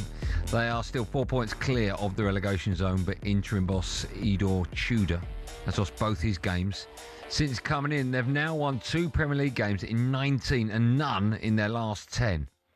Well, Chelsea legend Jimmy Floyd Hasselbank joined the breakfast show this morning. He was asked if he wants Tottenham to get relegated. No. To be honest, I don't want them to go down. It's always good games, isn't it? Chelsea, Spurs. Yeah, and the size of the West club. Ham Spurs, Arsenal Spurs. The size of the club, the history of the club. It's a beautiful club, a beautiful stadium, but I must say they are in deep problems. Yes. Because against Fulham in the first half, it could have been 4. Yeah, second half as well. It could have been 4. Second half, they tried to make a fist of it, but they look so open. They look so fragile. They do. You can have your say on whether or not, as a neutral, you want Tottenham to go down. Maybe you're a Spurs fan and you do. 03717223344. I'm going to ask you a question. I need a yes or no, then you can elaborate. Yep. Do you want Spurs to go down? Want is a very strong word. Okay, I'll help you. Would it be funny if Spurs go down? Yeah, I get for the neutral, it'd be funny. And you're an Arsenal fan. I'm an Arsenal fan, but then again, I've told you before, I am still connected to members of the people that work there. That if they go down, it affects their jobs. So my oh, that's such a cop out. Well, it's not a cop out. If I know, that is such so I know people that work for the club. It's a cop out, is it? Yeah, because you're not answering as a fan. I'm asking you as a fan. No, I'm not answering as a fan because why? Because you can be affiliated to most clubs, Benty. No, I'm not. But I still speak to people at that club regular. So okay, if they all left, well, now they're there, so I can't answer that. But for that's a cop out. No, okay, come on, you're better than that. No, I'm not better than that. But for a neutral, I can understand. I can understand. That's so bad. I can understand. People lose respect for you if you don't answer honestly. That's fine. No, they gain respect because he's got. No, they won't gain respect. Yeah, they will. Either way, it's not happening. So, but I think for Spurs, I mean, I can't see them going down for whatever reason. I'll put them in the same Everton bracket where Everton probably should have gone down a few. And when I think Frank saved them and Sean Dyche saved them, and they've been flirting relegation. I could say the same thing happened to Spurs. they're not going down. For whatever reason, I said last week that I think they'll go down. I looked at their fixtures. I can't see where a win's going to come from. Right? they'll nick one from somewhere. Well, it's just if they were level on points with Forest and West Ham, they would be my favourites to go down. Not won a game yet this calendar year. And you'd be right in saying that. But the gap is 4 points, right? And that means West Ham have got to get 5 effectively. Yep. I just don't know where those 2 wins are going to come from. I mean, I'm looking at Spurs now. Not to win a game in 2020, a league game in 2026, is crazy. It's unthinkable for a club as big as Tottenham, right? It is unthinkable. I just feel like they've got Palace on Thursday, right? And that, by the way, is coming after Forest have played City and West Ham have played Fulham, right? And I'm thinking about who potentially might be coming back. I think they've got players that can make a difference, but I mean, now that they're saying that Jed Spencer's doubtful, they've got Ben Davies is out, Romero again. I don't know if he's back from suspension, but he still might be. Udogie, Kulusevski, Maddison, Bergvall, Bentancur, Kudos, Wilson Odobert. But you're right. But the team that they're putting out should be good enough to get 1 win so far this year. Yeah, but that team has got no confidence. No. Whatsoever. And I've said on the show before, I said it before, and people have made excuses saying, no, that's not the case, about Van de Ven. People said to me that he's one of the best in Europe. Honestly, they must be watching a different game. Every single time I watch Spurs play and he's anywhere near the ball, he's diving in, he's having to bust the gut because he's in the wrong position. Like, it can't be they're that bad and they're near relegation last 2 seasons and him not play a part. No, everyone's going to be responsible. 100%. People saying that they've got the best back to O'Hara said that, yeah. The two centre halves in Europe. Yeah, that's not. They can't have. If you're a team that's flirting relegation, you can't have a great defence. It's just impossible. Impossible. And when you say impossible, I'm talking impossible, right? But for Tottenham, they're in some serious trouble. But from what you just said there, other teams around them, like West Ham and Forest, have got to get results. I think Leeds will get results because I watched them against Man City. They had more than enough opportunities to win that game. Yeah, I agree. So I think they'll be all right. But for Spurs, again, I feel, and as you said there, they've got Palace at home, right? Which they might get something from. Yeah, but they're awful at home. Yeah, but Palace are a little bit indifferent. Then they've got a game against Atletico Madrid away. Listen, they ain't winning that. Then they go to Anfield. They ain't winning that. And then the return fixture at Atletico. So their confidence moving forward after that. Rock bottom. Rock bottom. Could be. But I'm telling you now, in the next couple of games, they'll nick a result from somewhere. I'm not so sure. Honestly, Everton were horrific, right, for about 3 years. And we're going, this is the year they definitely go. They nick the most, like... I know. You go, where's that come from? I know, but I think they've made an absolute boo-boo getting in Igor Tudor. I said it at the time. When you're fighting for your life and you bring a manager in who you don't know whether or not... It's flip of a coin, whether or not it'll work, whether or not the players will take to him, and he doesn't know the league, I think that is insane. But do you know what's mad about this, right? And I'd like Spurs fans to come and answer this question. I want you to answer it, though, right? You said about the appointment of Igor Tudor, which I understand, right? Just say, for instance, because they are fighting relegation right now, they're in a relegation battle. What would Spurs' reaction have been if they'd have gone and try to get Sean Dyche? I'm telling you now, Spurs fans are uproar. So what do they do? If Sean Dyche or Big Sam, these are almost specialists I could think of. If Spurs went, right, your next manager's going to be Sean Dyche or Big Sam, both good managers in their own right, there'd be uproar. Okay, you are right. But if you said to most Spurs fans now, do you want to swap Tudor for any of those? I think they would. I don't know. Let's ask. We've got so many Spurs fans want to have this say. Harry's a Tottenham fan. Hello, Harry. You all right, mate? I'm good, man. How are you? Let's start off with that question. Right now, if you could click your fingers and swap your current manager for either Sam Allardyce or Sean Dyche, would you? Of course. Of course. What about at the time, though, before Igor Tudor came in? Yes, Benny. Like, why wouldn't you? It makes sense. What's the last footballing decision Spurs done that made sense? Like, if we just spent 80 million last summer on 3 teenagers, that didn't make sense. When we finished 17th, and we wanted to push on from whatever. When was the last decision Spurs did that made sense? Well, I thought I did think the Thomas Frank one made sense at the time. Oh, mate. You know how incompetent that decision was? They lost their striker, 2 strikers, their centre-back, their captain, and they're flying. Brentford were done for keeping hold of him for that long, because look what's happened. Imagine if he had that squad, they'd be Champions League last year. I hear what you're saying, but at the time... Everyone was saying it was a good appointment. That was a good appointment. At the time, it was. Come on. We sacked someone who just won the Europa. Now, I weren't Andy's biggest fan, but he deserved it. It's an incompetent, silly decision. And that's one of the reasons I'm calling. because as a fan, we don't deserve to go down. But just No crazy, fan right? wants What Harry's saying there, but quickly. So that Super Cup against PSG, everyone was saying incredible performance. They then won 4 out of their first 5 games. Sorry, they won 5 out of their first 7 games. Lost 1, drawed 1. And no one was then saying, this is an all comps, by the way, was saying he's a wrong man. No. Go on, carry on what you were just saying. What were you saying, Harry? So, reason why I'm calling when you said as a neutral, Yeah. I don't want us to go down, right? I'm not a neutral, I'm a Spurs fan. I work in football. I see ins and outs of that club as well as our rivals, as well as whatever happens. Now, what annoys me is that we're exploited as fans, and the only way we're going to stop being exploited is by relegation. I see no way out of it. If we survive, nothing will change. So for me, it's a short-term issue. It's a horrible issue. It's not going to affect their pockets, by the way. They'll go and sell another couple of concerts or boxing matches. They'll recover that Premier League money, by the way, which doesn't get reinvested in the club. So ultimately, they're not going to worry, but it'll force them to do something. So for me, it's the get out. It's the way we lose this regime. Can I ask, from the Lewis family. You said we don't deserve to go down. Why don't you deserve to go down? If you've got a because record we get that... exploited, Goldstein. Andy, I've been a season ticket holder for how long? I've gone home, away, everywhere. Yeah. We get exploited by dumb decisions. But don't you think... I hear what you're saying, and I agree with you. I think your club is run terribly. But don't you think a lot of fans feel like that with their owners? Yeah, fair point. So we deserve to go down if we're the worst team. That's what a table does over 38 games. Yeah. Cool. If we deserve to go down from a footballing point of view, I get it. But I feel as a fan, we're exploited in every turn. Yeah, but a lot of fans... I agree with you, but fans are, right, sadly. They are, but I do feel there's an extreme. Do you think Arsenal fans get exploited? Mate, you should have seen the ticket price that I was paying. Ticket price is the highest, like, in Europe, right?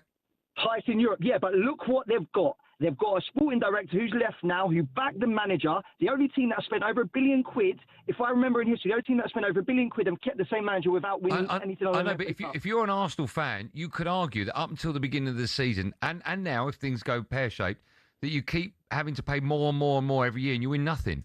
So Arsenal fans could easily... Ask them now, though. Ask them now. They won't feel it. They won't feel it now. And we're talking about going down now. And you know what? If you have a vision, this is what I said to you about Sean Dyche. Most fans would understand why we would have got him. Like you're saying, would there have been uproar? No, we would have understood it. I've understood the footballing decision at Spurs since...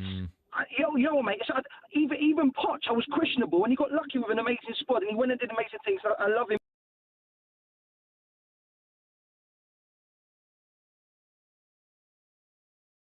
For a final, get rid of Conte for exposing things. I don't understand anything. No one does. No one does. Okay, listen. So when Harry, they do that, I get it. Okay, Harry, what a great call. Thanks for that. We'll carry on. I know loads of Spurs fans want to have their say. So we will take as many as we can after this. 0371 722 3344.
Your record at home is so bad. Yeah. Well, I think the problem you've got with Spurs is there's a real toxic feeling throughout the football club. When you look at the top in terms of the ownership and the changing of some of the hierarchy there, Daniel Levy moving on, nothing has really changed, Ray. You know, the reality is with Tottenham that they talk like they want to be a big club, but they don't act like a big club. They don't want to pay the big club wages in general. Look, they've made a bit of a shift in terms of Conor Gallagher, for example. But, you know, you look at that January transfer window, that absolutely has killed us by not improving and investing into the squad. You know, we knew going into that window we were absolutely decimated by injuries, but the board chose not to give Thomas Frank any kind of opportunity to really fight and try and see if there's a way out of his current predicament when he was struggling. And Tudor's come into a battle where, quite honestly, at the moment, I'm really, really unsure whether we've made the right decision. But at the time, you know, he was a firefighter. But I think he's walked into Tottenham, and you've heard in there in the press conferences, I think he doesn't realise until he's got in there the actual mess the club are in. And it wouldn't surprise me at all if another couple of defeats, they may look to change him, because I'm worried that in his first 2 games, he's gone in on the players and absolutely buried them. Yes, yeah. And don't get me wrong, they probably deserve being buried, but how is that productive in terms of trying to get results out of this group? I don't know, when you're already decimated by injuries and you've got 12 to 13 players fit to work with. It's a little bit harsh having a go at him straight away when he's only been in having 2 games, Ricky, but I can understand it, because for me it was a kind of strange appointment. I'm still a little bit concerned at some of the body language from the Spurs players.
This is Drama talkSPORT. Me, Andy Goldstein Darren Bent, alongside still to come. We'll be asking where Man United would be if they had sacked that charlatan Ruben Amorim earlier.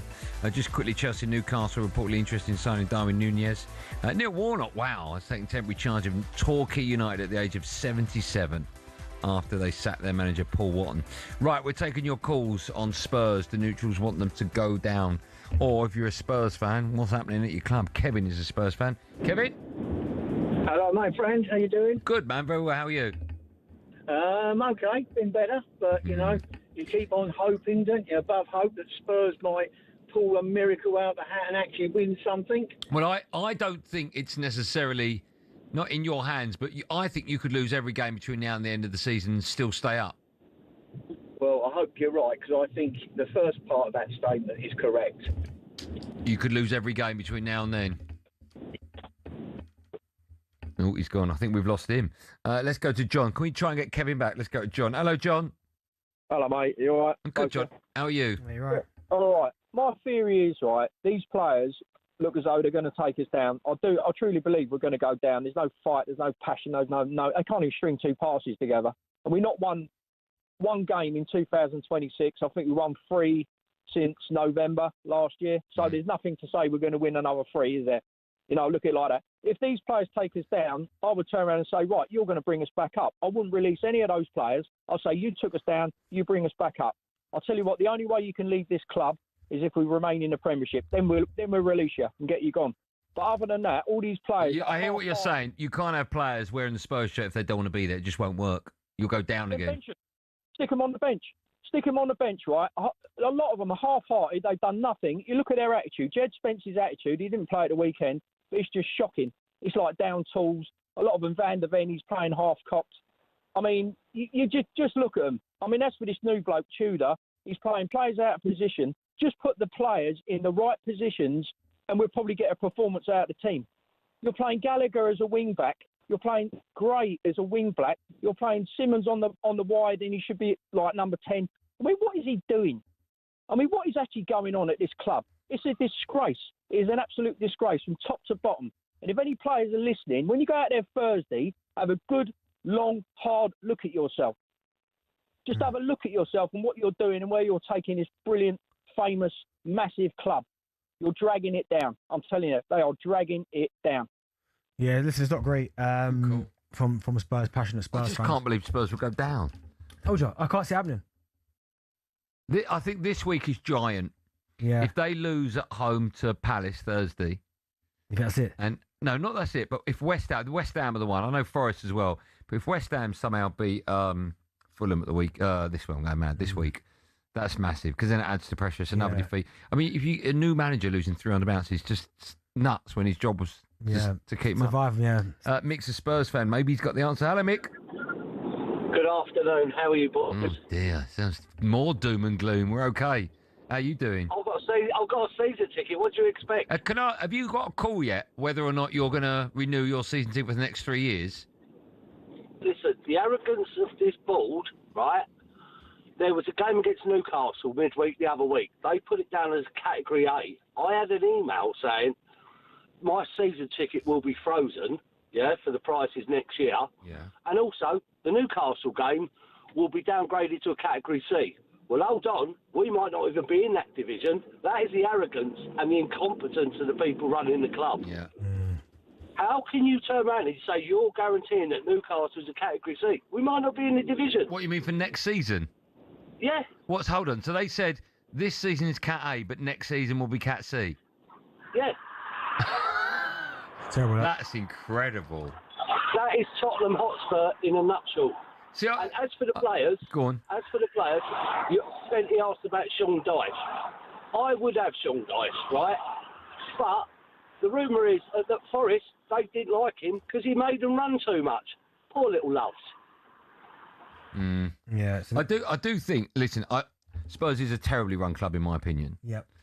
Most football clubs, the way the owners treat the fans is quite poor. It's very rare. I remember Leicester, of course, when they won the league in the FA Cup, the fans loved the owners, and likewise. I think when they won the FA Cup, the owners went up to get the cup. It's when you're flying high like Arsenal at the moment, you tend to love the people making decisions. But other than that, you look at my club. I mean, they were thrown into an £800 million debt. Now it's 1.3 billion. Yeah. You know, the ticket prices go up. I mean, not that many fans love their owners, right? No, there's only a few I can remember over the history of football. I mean, again, the most recent one, Roman Abramovich. I never hear Chelsea fans ever, and they still sing his name. Yeah, it was fantastic for them.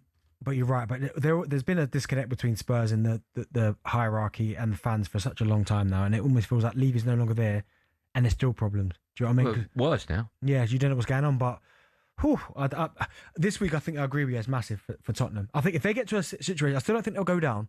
But if they ever get themselves to a situation where they're like same points, so it's only so whoever wins, then I'll be a bit like, oh, hold on. If they're in the bottom three, they won't get out of it. Yes, agreed. And I think and the reason why I think that is because it's about pressure. Now, Wolves have been relegated before. West Ham have done it before. Burnley, they've done it quite a few times. Forest have been down there before. West Ham have been down before. Spurs haven't felt that pressure before. And Spurs shouldn't be anywhere near exactly. that. So all of a sudden, they're players who, I'm guessing at the start of the season, will come on, let's try and get ourselves back into Europe. So let's go top 8 this season. Now I'm to change their mindset to, hold on, we might get relegated here. It's a different type of pressure down there. Marcus, Spurs fan, he's up next. Hi, Marcus. Hello, guys. How are you doing? Good, man. How are you today? I'm very despondent and everything. I'm just kind of being buoyed by the fellow Tottenham fans speaking my language. The last two callers were spot on. You can hear the doom and gloom in the voices of Tottenham fans when the harsh reality of relegation is just around the corner. Do you know what I mean? Yeah. If the same rubbish players from last season are playing this season, why do people keep thinking we can't go down, we can't go down? If the same poor performances from all them players, Jed Spence and Mickey van der Ven, I mean, I love Mickey van der Ven, but when they basically disrespected Thomas Frank by giving him the brush off in front of the fans, right? That was the players basically dropping down in tools on the manager. When Thomas Frank turned on the fans and say, "Don't boo the players, don't boo the players," that was the manager turn on the players, fans turn on the manager. Then you got all this kind of toxic environment at the club. If from last season we were fourth from bottom, and now this season we're fifth from bottom, where was that improvement? When people say we can't go down, look at the squad. Yeah, look at the squad. Same squad from last season. Yeah, but I don't think you've got I don't think you're in the top 3 worst squads in the Prem. You don't think we're in the what? Sorry. The top 3 worst squads in the Prem. I think there's worse squads than you. Right, but when you look at the squad of players, right, people keep saying things like Kulusevski, he's not going to play the rest of this season, right? Madison, he's not going to play the rest of this season.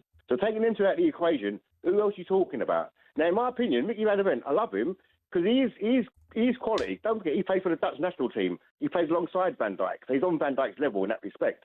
He's a centre half. No, listen, no. I mean, you got to be there. He's nowhere near Van Dijk's level. Nowhere near. He can get into the top 5 squads of the Premiership without a doubt. Of course, but you don't start. Premier League. He can get into Man United squad, and if he went to Liverpool, he'd be on their bench, but he could be a replacement for Gomez alongside Van Dijk. If he went to Arsenal, he could be on the bench, but he could be a replacement for Martinez. Who's your centre half? Gabriel and Saliba. Right. So if you're telling me that Mickey Van der Ven, a Dutch international, isn't like a quality player, he'll get into the top 5 their squads at least, bare minimum. Right? I wouldn't say that's a big compliment. No, that's best we got. Our best player is a defender. Oh, I see. Right. Okay, that's the point you're making. Your best player would only get into the squads. Yeah. He's left back. I know. De Vrij starts at centre half for the Netherlands. Yeah, I think this week's massive. We've got the league table in front of us. I mean, if West Ham nick a win, that's 28. Spurs at 29. Nottingham Forest get a draw. If we start next weekend's FA There's Cup, a point in it. 28, 28, 29, then it's flip of a coin. Yeah. Then it's flip of a coin territory. And last question, then. What? This is a great question for you, Andy. Great question, right? Yeah. If that's the case, sorry, Joe, and it turns out that way, so it's 28, 29. 28, 28, 29. Right? If you're Igor Tudor, with the injuries, which one are you prioritising? You've got Atletico in the Champions League, and you've got the Premier League. What as? Oh, remember, because it's next week Champions League, isn't it? No. The point you're making is unbelievable. He ain't there next year. He don't care if they go down. What does he do? If he can get to the final Champions League, that's great for his CV. That's an unbelievable point. So I wonder what he does. He don't care about their future. Because they can't compete in Champions League and with the squad the amount of injuries. No. They're piling up. Yeah, he don't care about Spurs going down. No. That's a fact. If you said to him, what would you rather do? Win? I know they won't win the Champions League or stay up. Yeah. He's got to put all his eggs in Champions, and that's no good for Tottenham. Incredible, isn't it? Yeah, I said it last week, and I've taken it back. I just can't see it. No. But this week's football is absolutely massive. Absolutely massive. Still to come, we'll find out what Benty's serving up in his tea time takeaway. First, it's time for no Googling. We want to know who was the Spurs manager the last time they went 10 Premier League games without a win. Who was their Spurs manager the last time? I'll give you a clue. He was an FA Cup winner with Tottenham a couple of times. Oh, okay. Oh, no, was it a couple of times or once? I think it was once. Was it a couple of times? Might have been 2. Anyway, he won the FA Cup with Spurs.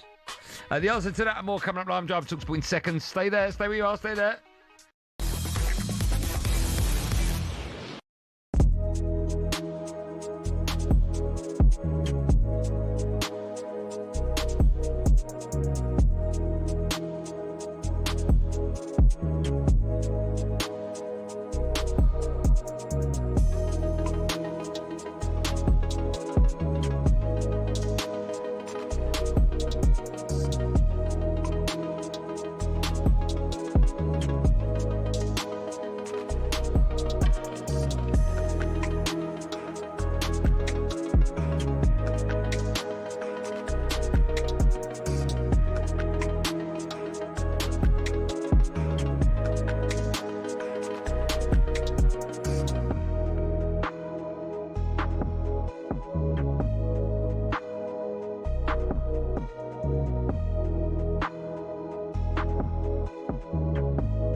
Time, a lot of respect for you, as much as I've got a lot of respect for Emmanuel Petit.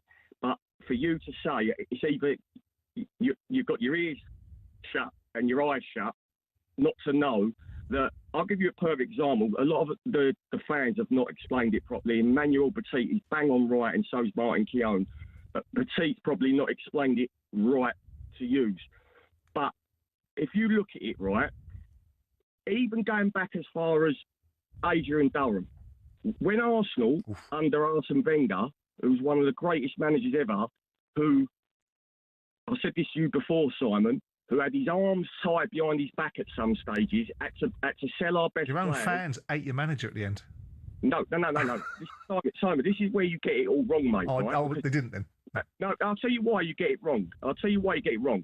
Arsenal are the biggest supported club in London, right? Yep. Behind Manchester United and Liverpool, they're one of the biggest supported clubs around the world. Man United and Liverpool have got the most, then it's Arsenal. It's a known fact. Yep. Social media and Arsenal fans on social media is what's caused all this poison. And you said it, Simon, right? You just said it earlier. Yeah. You said there ain't a thing against Arsenal, but the first thing you said was they think they've got to give them right, and they think this. No, Simon, we don't think we've got to give them right, because I've been going Arsenal 37 years. I've seen us win 5 league titles, right? I'm a good fan. I've been there through the thick and thin, yeah? When Arsenal was doing poor towards the end of Wenger's reign, how comes there was a daily Arsenal?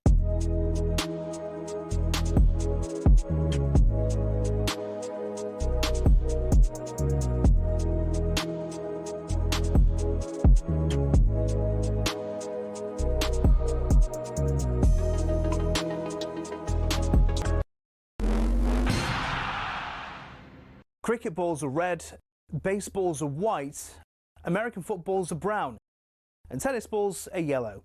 We don't even think about it really, but the story behind the tennis ball is actually quite interesting and even involves Sir David Attenborough. I know, here's the tale. Tennis has its roots in 12th century France, when people used to make balls from all sorts. Cork, wool, chalk, animal fur and even human hair. Uniformity was found centuries later when people started making balls out of something called vulcanized rubber, invented in the US.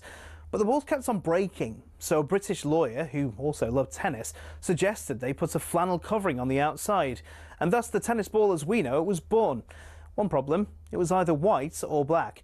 And when the controller of BBC Two, Sir David Attenborough, decided Wimbledon would be shown in colour on the BBC in 1967, no one could actually see the balls on telly. So the International Tennis Federation went away and created a new colour called Optic Yellow, which would show up without the need for a 4K LED display. Not that anyone had that in the 1960s, of course. Since then, all tennis balls have been covered in that material and have their trademark colour for that exact reason. Amateur tennis players and dogs worldwide are forever grateful. You could say the ITF aced it.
This is what someone said, right? It's a good point. They put, hi lads, Man United finished 15th, lost the Europa League final to Spurs and go and sign Sesko and Bremo, Cunha and Lamins. Big club mentality.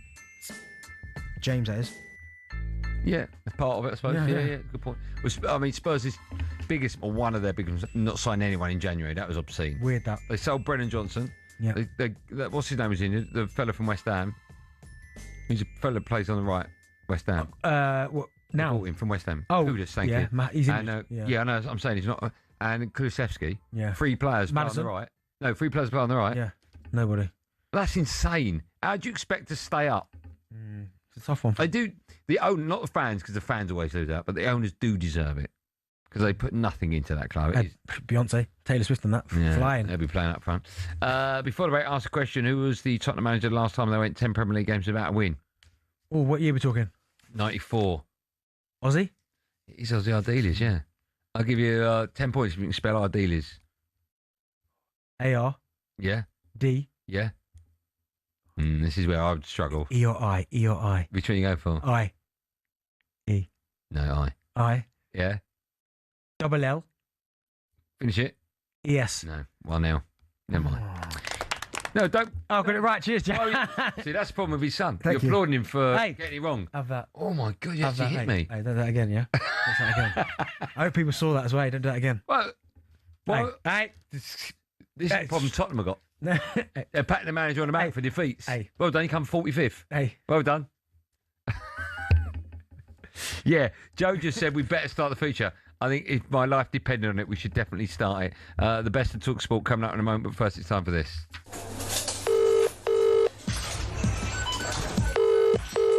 How you doing? It's Darren Bent. Takeaway. Can I take your order, please? Get my hands, marinate all up in the thing. I like my medium well. Ginger beer, oil over it. Get my brush thing, get the oil over it. It better be Heinz. If it's not Heinz, honestly, I'll lose it. I'm Darren Bent, and this is my tea time takeaway.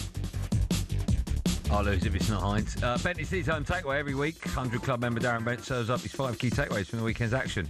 Benty, what are you going to serve up this week? And, of course, ad-lib, no acting here. I mean, we saw on TV, what a save, by the way, from one of their players, Jordan Pickford. What a save from Goal kick.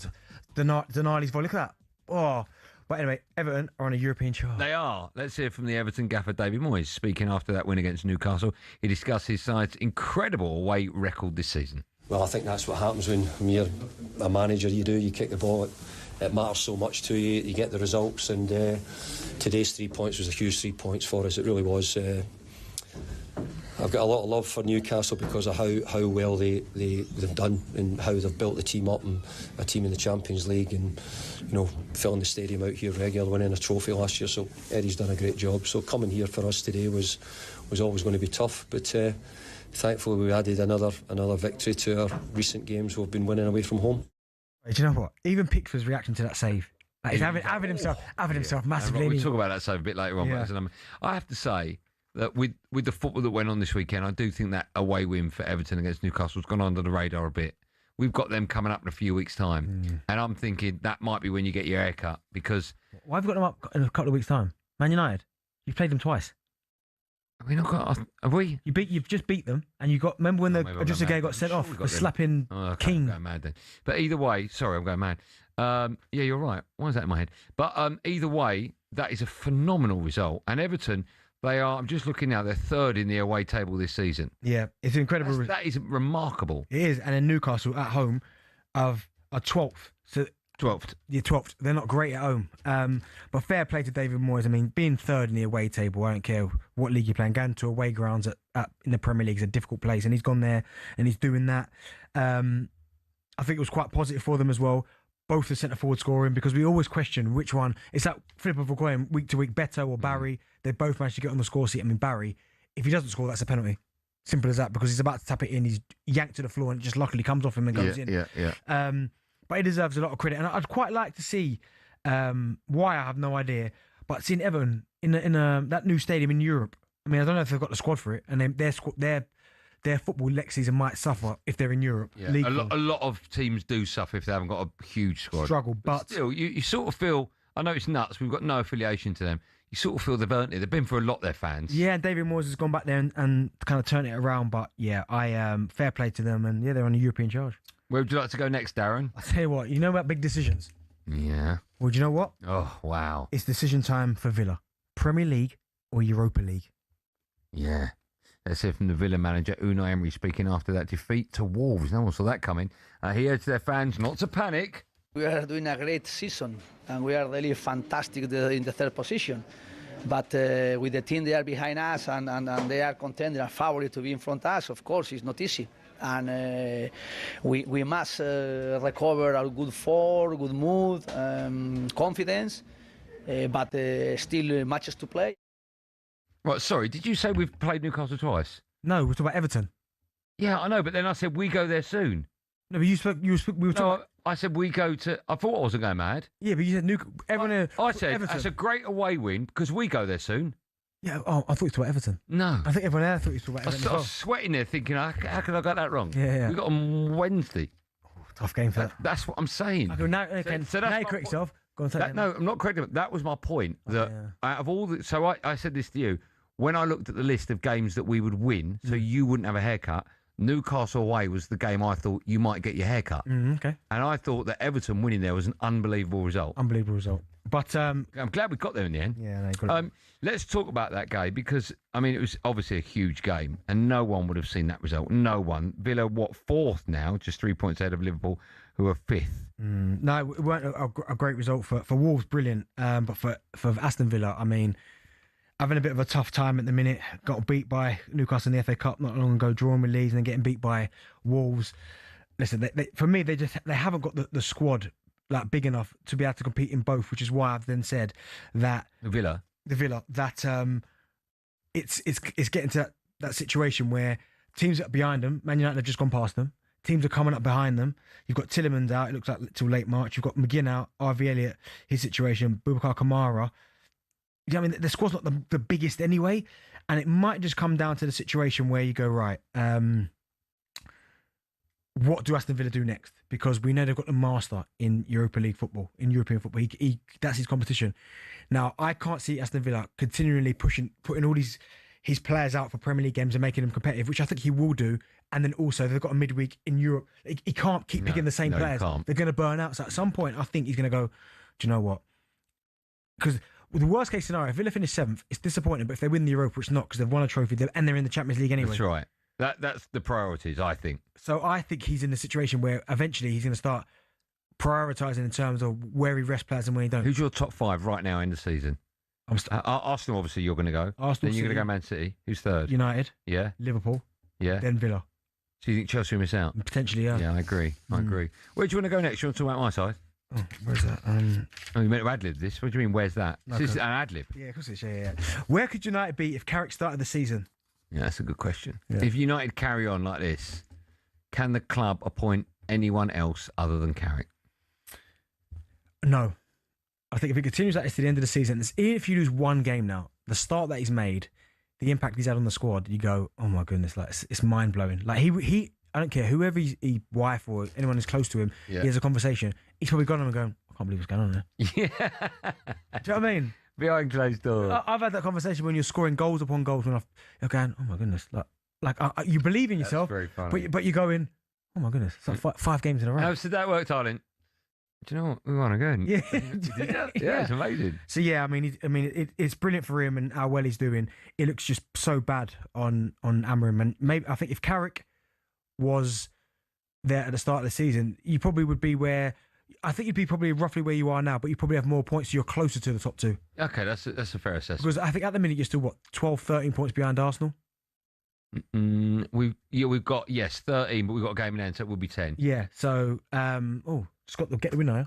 Just going to win the game, game in hand. Just going to win it. Oh, I'm still classing 10. Yeah. So no, but I think you'd be closer. You nervous? No, you'd be closer. But yeah, fair play to Michael Carrick. He's gone in there and gone brilliant. Yeah, he's done an amazing job. If we were playing you tomorrow, you'd be nervous, right? I would be nervous, yeah, but I wouldn't be like, we'll win it. But I'd be like, arrogant, absolutely arrogant. We've talked about Spurs losing to Fulham, and we've talked about your side, Arsenal. Yeah. Anything else you want to add in there? Talk about Liverpool smashing West Ham or not? Yeah, I mean, it's just that felt like it was just a. They had chances, West Ham. Plenty of chances. I won't say plenty of chances, but they certainly had their moments. Harry Wilson, he's playing really well. Spoke about Harry Wilson at Fulham, he's playing well. Yeah. I said he scored a great goal. You weren't that. It was just that. You went, he said 6. But listen, by his standards, that's a normal. Keep the ball Iwobi's is better. But also as well, I'm looking at the Iwobi one, right? That is like the wrong technique. The wrong technique on the wrong part of the pitch when you're having a shot at goal from that angle. Because as it comes across to you, snapshot. It wasn't even a snapshot. It was like a hard side foot. It was an unbelievable shot. Lovely strike. But usually that position, you put your laces for it. Bang. Yeah, so how has he kept composure and not done that? Because I wonder if he can actually slap it. Like, do you know what I mean? Like, really hit it with his laces. It's only part of the goal that can go in for that to be a goal. Yeah, I mean, I've heard some people question the goalkeeper. I don't know, mate. I think it's harsh, but You? Side foot from there, I'm a little bit like, It's moving. It's moving, but if he wallops it, then I go, okay, fair enough. Wallops it. Still to come on Drive. We'll find out what on earth Jason Cundy was on about here. They went and spoke to the horse. That's it. Okay, busy day was it. We'll also find out who Shaban was talking about here. You lost 2 stone overnight and you're telling me you're not on the jabs?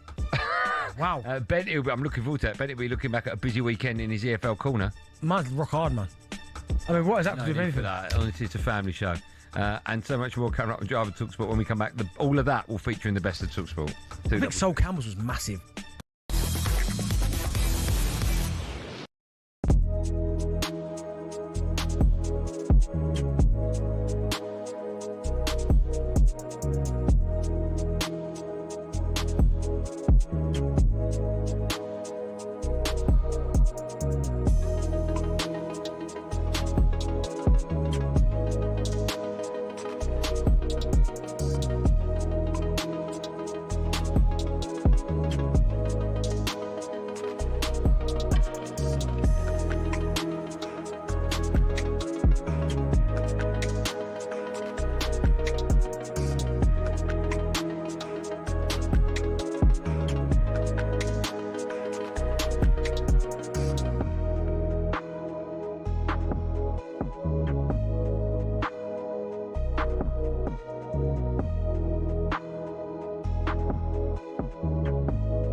Chelsea are winless against Arsenal. In 8 league games against Arsenal, Chelsea have lost 5 and drawn 3, scoring 6, conceding 15.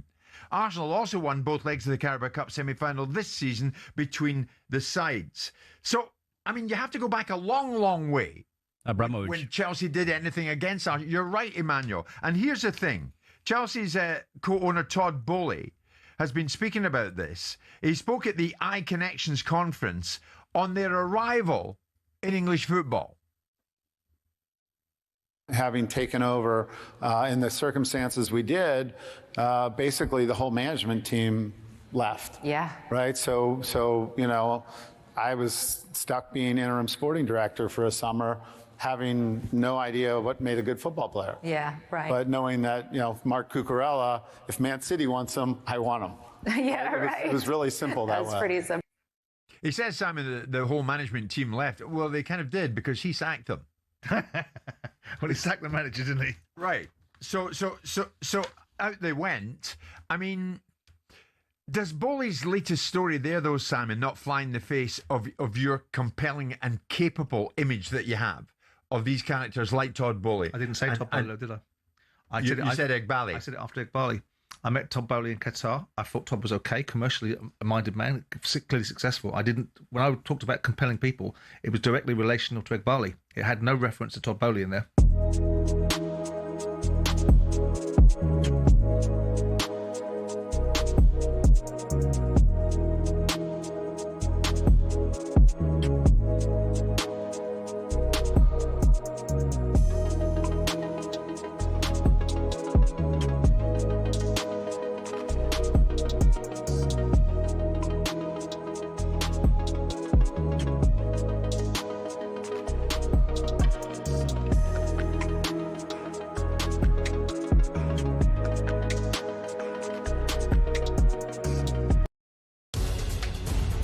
Party have won the Denton and Gorton by-election. Labour in 3rd place. Breaking news that Peter Mandelson has now been arrested. So Mandy and Andy have now both had their collars felt. What would Andrew Loney tell them to do? To come clean, be honest. And if Charles is complicit in this cover-up, which I believe he is, then I think he has to fall on his sword. When you define sex, what your gender or sex, what you mean is biological sex, and that's a man or woman, what you are physically, not what you think you are on a Wednesday afternoon.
Driver talkSPORT, me, Andy Goldstein Darren Bent alongside. Still to come, we'll be asking where Man United will be if they sacked Amram earlier. You can read that stuff out in 10 minutes when we do it. No, I'm just looking at Ruben Amorim because you're telling me Carrick's better than Ruben Amorim.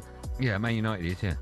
Now, how does a VIP private suite for you and 11 mates, wow, sound for the day at the cricket this summer? Well, thanks to Pitch Experiences, we are sending you to their Super Box at the Oval for England against Sri Lanka, the ODI in total luxury. We are talking fine dining, your own personal mixologist, private balcony and a Q&A with cricket legends while you watch the action. It's the ultimate summer day out. For your chance to win, text the word WIN to 83338. A text will cost £2.50 plus your standard network rate, or you can call 0343 418 7260. Lines closed this Friday at 4pm. 18 plus UK residents only. It's a TalkSPORT promotion. Full T's and C's at talksport.com. So for your chance to win, text the word WIN to 83338 now. Right, time for this. Yeah, my favourite part of any show, the best of TalkSPORT. Let's kick off with the Weekend Breakfast Show. Here's the wonderful Shabana Hearn talking to the equally brilliant Tony Cascarino about makeup. I just had my Botox done this week. I can't believe you admit to that. I don't care. No, I know. Hey, look, it's if you're open and you say what you're doing, fair play. But it's rare. Yeah. People do. You know when people are like, a lot of people. Oh no. Oh. You know when I'm like, right, you lost 2 stone overnight, and you're telling me you're not on the jabs. Hair extensions. Yeah, these extensions, they got done on Wednesday. You're sort of an AI thing, you know. Thank you, Cass. That's what I was going for. Nobody should take that as a compliment, but I'm feeling it. Thank you so much. Rumour has it it's not Shabana. It's apparently Jim Carrey. I don't know how true that is. If you had to get some work done, what would it be? Some more work done. Right now, a haircut. Is it starting to get you? It's starting to irritate me now. Is it? That's good. What's the first thing you do if you're a woman? Weird question, Jack, isn't it? Yeah, it's weird. I don't know how I feel about that question. Next question, please. That's a weird thing. Yeah. I can't say that, Jack. That's even worse. Yeah. What's the best and worst thing about AI? The best thing about AI, like how quickly it can... Oh, I see. You never need to find out something, then quickly go to it, bang, that's the best thing. Yeah, okay. What's the worst thing about it? It scares me. It does scare me. Yeah. You're right. Reminder, Shabana and Tony are with you every Saturday and every Sunday from 6 a.m. in the morning. Set your alarms. Next week, the TalkSPORT Network will bring you every day of the Cheltenham Festival 2026. Is a classic clip of our racing correspondent Rupert Bell going back and forth with Big Alan Brazil. He's been standing to attention for 3 hours practising with a flower pot on his head so that he can actually hold his hat in place and stand for 3 hours. So it's not all plain sailing, but you imagine... I mean, you can't sit still for 5 minutes, Alan, before you wander off. So, by the way, Rupert, to be fair, you should see the size of the flower pot Big Al could get in his head, man. there isn't one big enough down in the local garden centre, you know. Jeez. I don't get a greenhouse on his head. Also, there was no back and forth there. It was just Rupert. Just Rupert. Yeah. Who's got the biggest head at TalkSPORT? I think it's Alan Brazil. It's like a swollen football. I think yours is up there. No, not as big as ours. No, as the dimensions. As opposed to what? Width. Girth.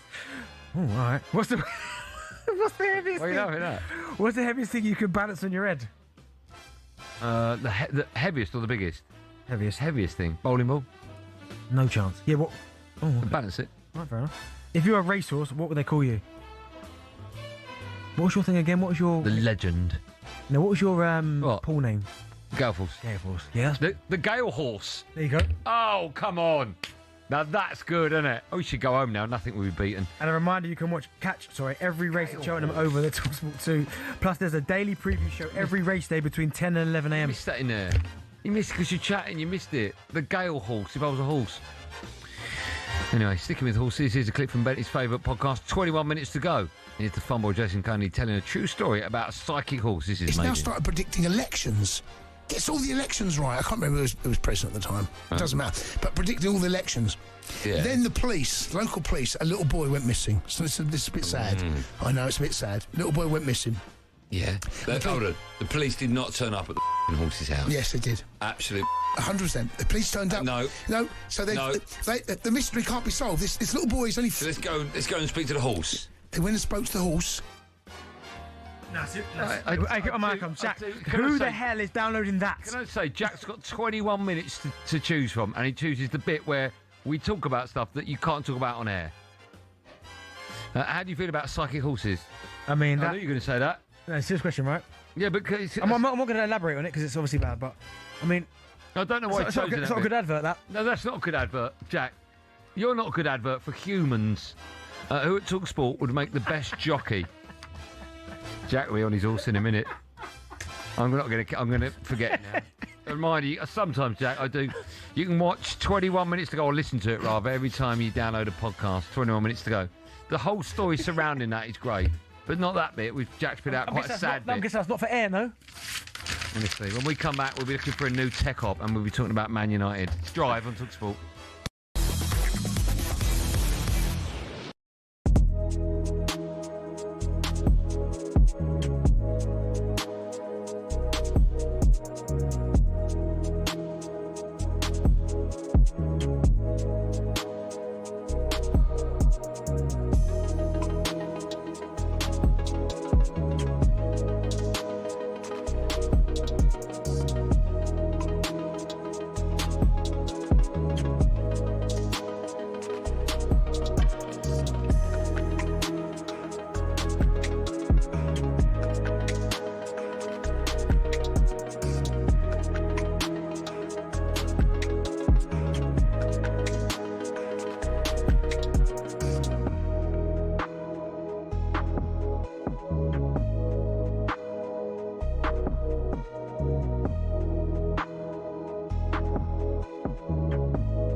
It's massively disappointing that some Leeds United fans booed when Manchester City's players broke their fast during the first half of the match at Elland Road this evening. This was compounded by the fact that an explanation was displayed on a big screen inside the stadium.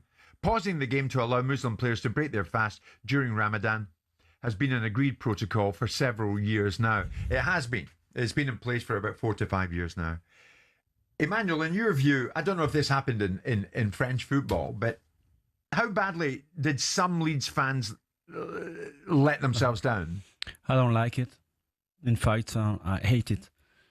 You hate what? You hate what? The fact that they booed? Yes, definitely. Because first of all, it's the protocol. But I think more important than that is the political environment we're living in this world, actually. And I totally agree with what Pep just said. And we need more love in this world, you know. There is war everywhere. There is racism coming from everywhere now. And I'm quite scared about what will happen in the future. And to be honest, the world we're living to our kids, you know. And this is not the kind of message, you know, that for me is very helpful for this world. And if you switch on the television, or if you started to read newspapers, you want to commit suicide right now, because the world we're living is poor, and what happened, you know, at Leeds, it's terrible, and I'm pretty sure it's not a reflection of what the vast majority of Leeds fans think.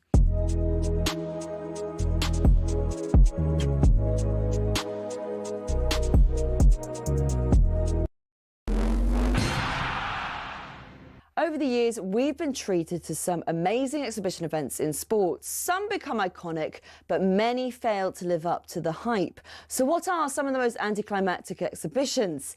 Technically, it wasn't an exhibition because it ended up being sanctioned as a pro fight, but it basically was. 2024 saw Mike Tyson return to the ring to fight YouTuber Jake Paul. The event, which Paul won, was streamed by 65 million people on Netflix, making it the most streamed sporting event ever at the time. But many complained of buffering and freezing. And as for the fight itself, well, it was considered an entertaining disaster. I mean, it wasn't prime Tyson. He was 58. And after the fight, Paul, who was 27 at the time, said he'd actually gone easy on Tyson towards the end. Now, Mayweather-McGregor in 2017 was a better watch, despite Mayweather going rope-a-dope early on, but it was way too expensive. Pay-per-view was 75 quid, and in the stadium, the cheapest ticket was over 370. Now, this next one you could have watched for free, only because the pay-per-view had streaming issues, so they had to open it out. I'm talking about Tiger versus Phil in 2018, which was nicknamed The Match. Massive names and massive rivals going head-to-head. On paper, it worked. In reality, it didn't. The two players were mic'd up, so we all thought we'll get fascinating insight. We'll be able to hear them insult each other for 18 holes. But what we actually got was more heavy breathing and sniffles. And for two GOATs, the golf itself was bang average. And speaking of GOATs, let's end with Messi and Ronaldo. In 2023, an exhibition between PSG and the Riyadh All-Star 11 saw them share a pitch for possibly the final time. To be fair, it was a goal fest, which PSG won 5-4, and Messi and Ronaldo both scored. But it was obvious they were past their prime. El Clasico, this was not. And with it being in Saudi, there were more sports washing claims. So there you have it. Exhibitions that have let us down. And I didn't even have time to mention the Community Shield.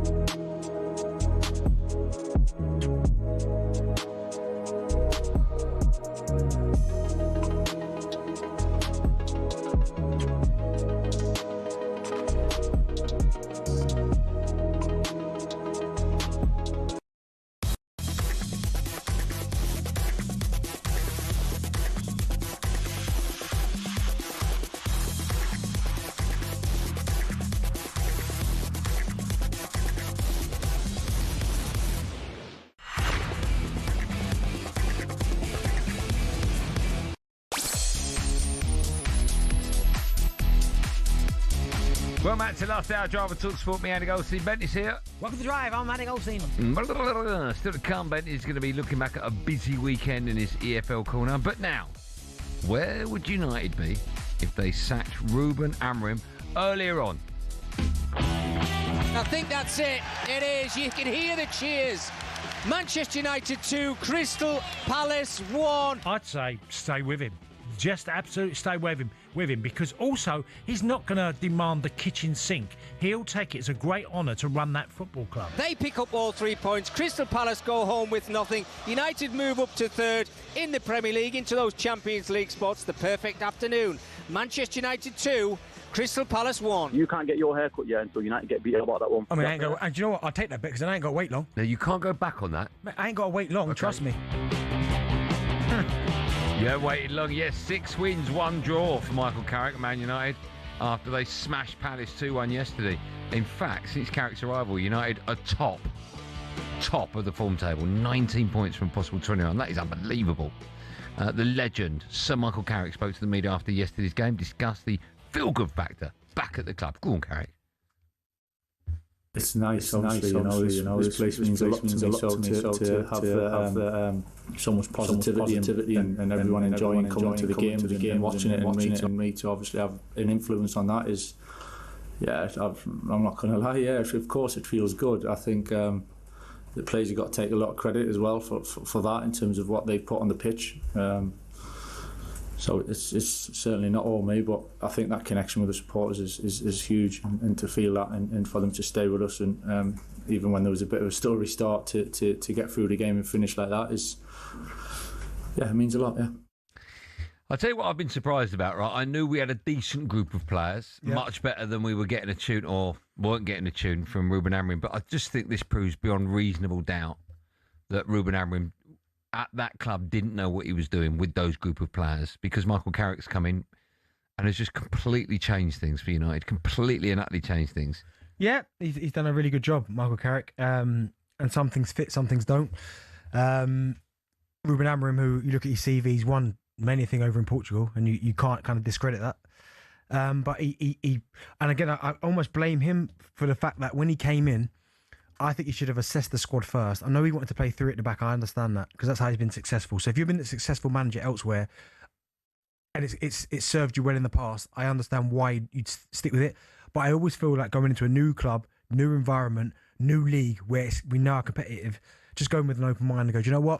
I want to play a 3 at the back, but I need to assess the squad. So until I've had a look at everyone and figure out what we're going to do, I'm open to various different ways of playing, maybe a 3, maybe a 4, regardless, right?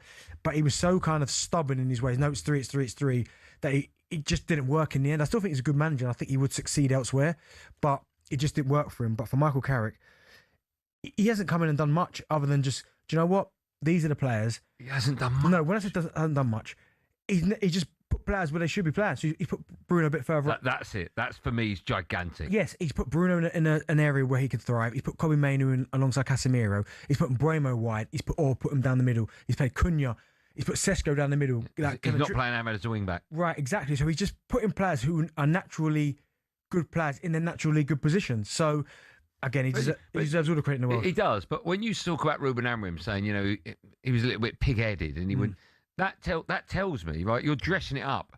It's another way of saying he was terrible. No one said it was terrible.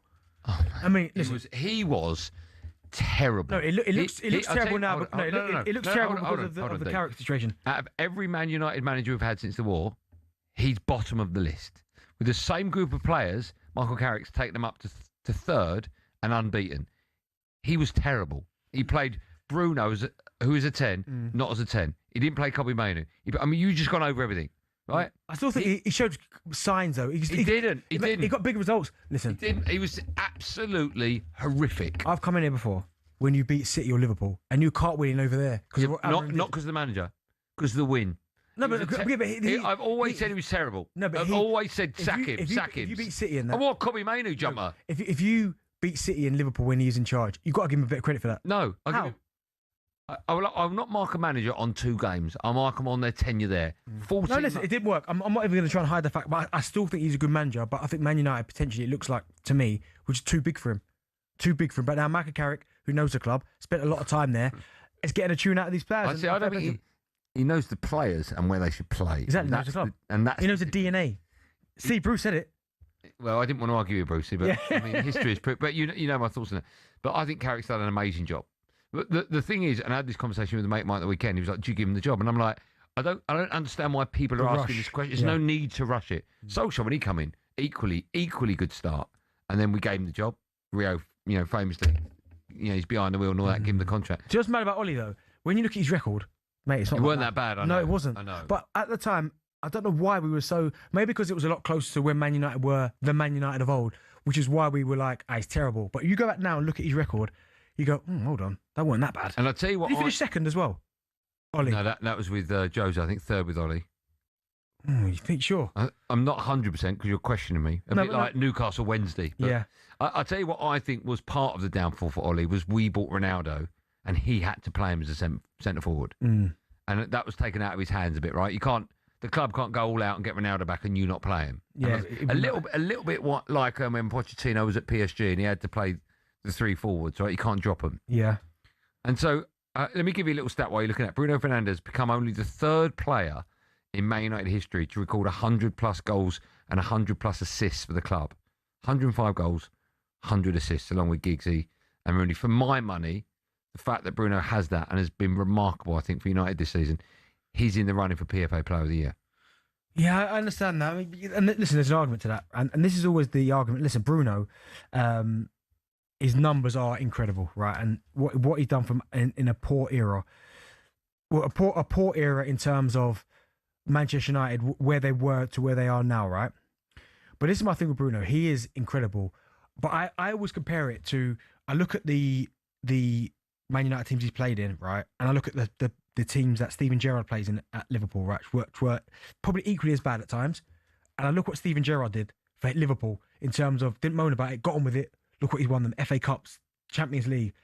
I just feel Bruno could he have not, done more in the bigger games to get Man United over the line. I know he won the FA Cup to win something else. I mean, honestly, some of the teams Steven Gerrard played in, and I played against them, like, yes, Carragher was there, good player, Steven Gerrard. There were times it felt like Steve was playing his own. It's a fair point you make, but Gerrard didn't have these numbers, and I don't. No, but he didn't have to have the numbers. No, I'm talking about his trophy cabinet. But I don't know why. If we're talking about Bruno Fernandes being PFA Player of the Year this year, I don't know why we need to compare him to another player. Let's take Bruno. No, but I'm talking about in terms of an overall picture where some people will put Bruno compared to, and I can only make that example because I remember playing against certain Liverpool teams. Yeah. And I'm thinking, oh my goodness! But somehow they've managed to win the Champions League, get to Champions League finals, win FA Cups because he's been the difference. Do you know what I mean? So, prime example, Europa League last year, Tottenham. Yeah. Where was I hear what you're saying. But if you look at Thierry Henry, right, who you understandably call the best player ever to grace the Premier League, I could name other strikers that have played up top. Yeah. like Didier Drogba, that have pulled their team over the finish line in bigger games like Champions League, and Henry didn't do it. Yeah, but I'm talking about Henry put us over the line to win 3 Premier League titles. No, I know. These are big trophies. Well, Gerrard. Bruno's helped Man United win an FA Cup, Europa League, FA Cup, League Europa Cup. League. Yeah. When did you win the Europa League with Bruno? Under Jose. He wasn't there with Jose. Was he not? No. Are you sure? Yeah, 100%. All right, okay. Well, FA Cup and League Cup. Yeah, but that's my point. League Cup. FA Cup then. Right, that's my point. Gerrard played an equally bad team and Champions League. Yeah, but I don't see why you got to compare him. To get the answer, is Bruno. No, because you can't argue with Bruno's stats, right? Unbelievable, right? I'm telling you now, he's unbelievable. Bruno, his numbers. But my point is, I'm asking you as a Man United fan, are you saying there's no more he could have done in his totality? I think I was looking at it very negatively. No, his numbers are incredible. This is what I'm saying. But my point is, could he do more? I mean, every player can do more, but not much more. Right, okay, that's fair enough. But the only way I can make the comparisons is because I can only compare Steven Gerrard. Why is Steven Gerrard a yardstick? I don't get that. Because you're Man United, big club, huge club. Yeah. Liverpool, huge club. Yeah. When you both had down years in terms of the teams are not what they once were, or what they have been. Yeah. Steven Gerrard has still won big trophies. Gerrard never ever pulled Liverpool to a Premier League title.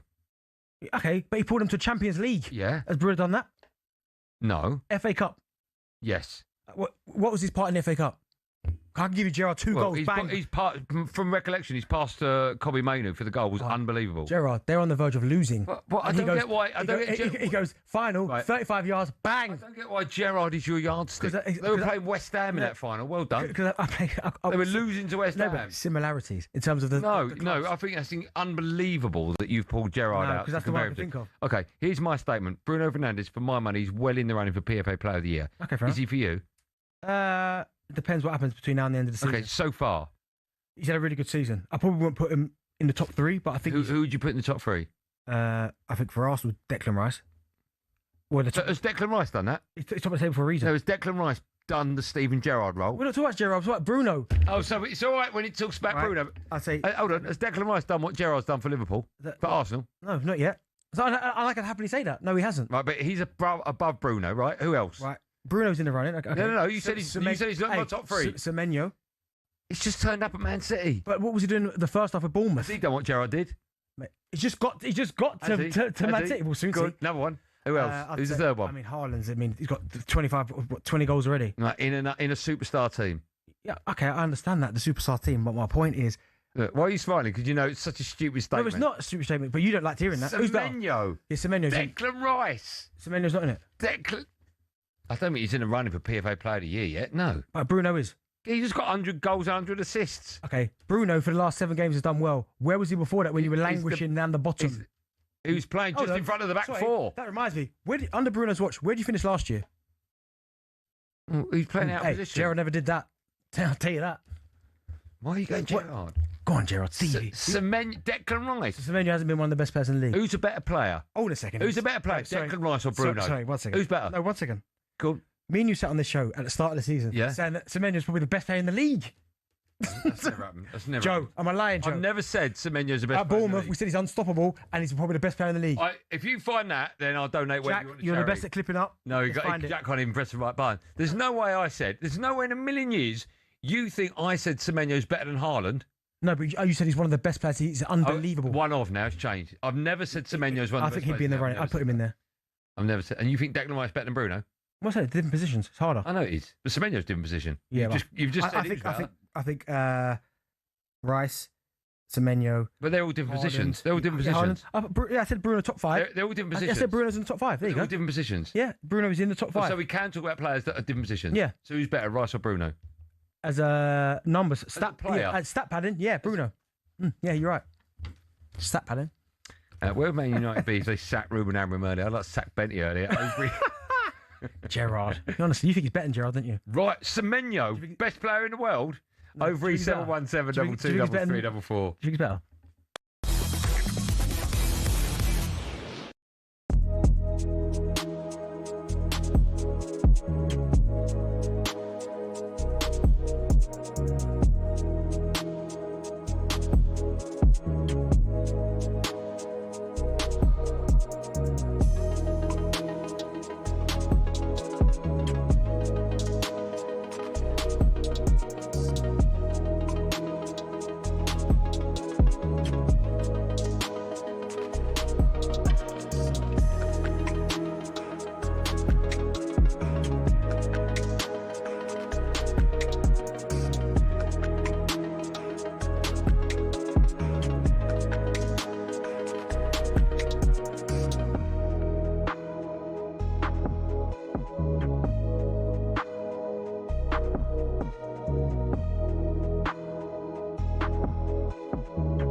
He's a new manager. I mean, he'll be talking about the back room, behind the scenes now, and how the club lacks ambition next, because that'll be his next default setting. That's about him. That's not about the players. On the converse, the players should be ashamed of themselves. Those Spurs players are a disgrace. To be in the position that they're in with the quality of the squad that they've got, it transcends just the culture of a football club. It transcends just the backroom, boardroom, whoever it is, the Lewis family or Daniel Levy, and it transcends the manager. It's about individual players thinking that they've gotten more, they're more important than they actually are. They're getting sucked into a relegation battle now. And it's gone beyond a joke now. I mean, I didn't expect them to win at Fulham, but I expect them to put on a commendable performance. I said last week, without wanting to be too much of a doomsday merchant, if they get beat by Palace and Fulham, they've got existential mortal jeopardy now, because they're now in a situation where they follow Liverpool up. They're going to get beat by Liverpool unless they really turn up in that game. And if they can turn up against Liverpool and they can't against Palace and Fulham, then they're cheats. Yeah. The bottom line is that Spurs are getting... The only thing that's keeping Spurs in this division is a lack of performance from other sides. The only thing that is a moment in time that will keep Spurs in the Premier League is that West Ham won't win enough games. That's the only thing that will keep them in the league at this moment in time. And the players need to be held accountable. But how you do that, if you want to settle scores and tell these players that have got so much to say for themselves, tell you what they're entitled to, tell you what they should be paid, tell you what treatment they should expect, tell you what they expect of everybody around them. But when it comes to what you expect of them, oh, no, not me, Gov, it's the manager's fault. But the point is that's what you've got right now. So he's got to find a better way than perhaps barracking them in the press. They haven't won in the league since December the 28th, Emmanuel. Yeah.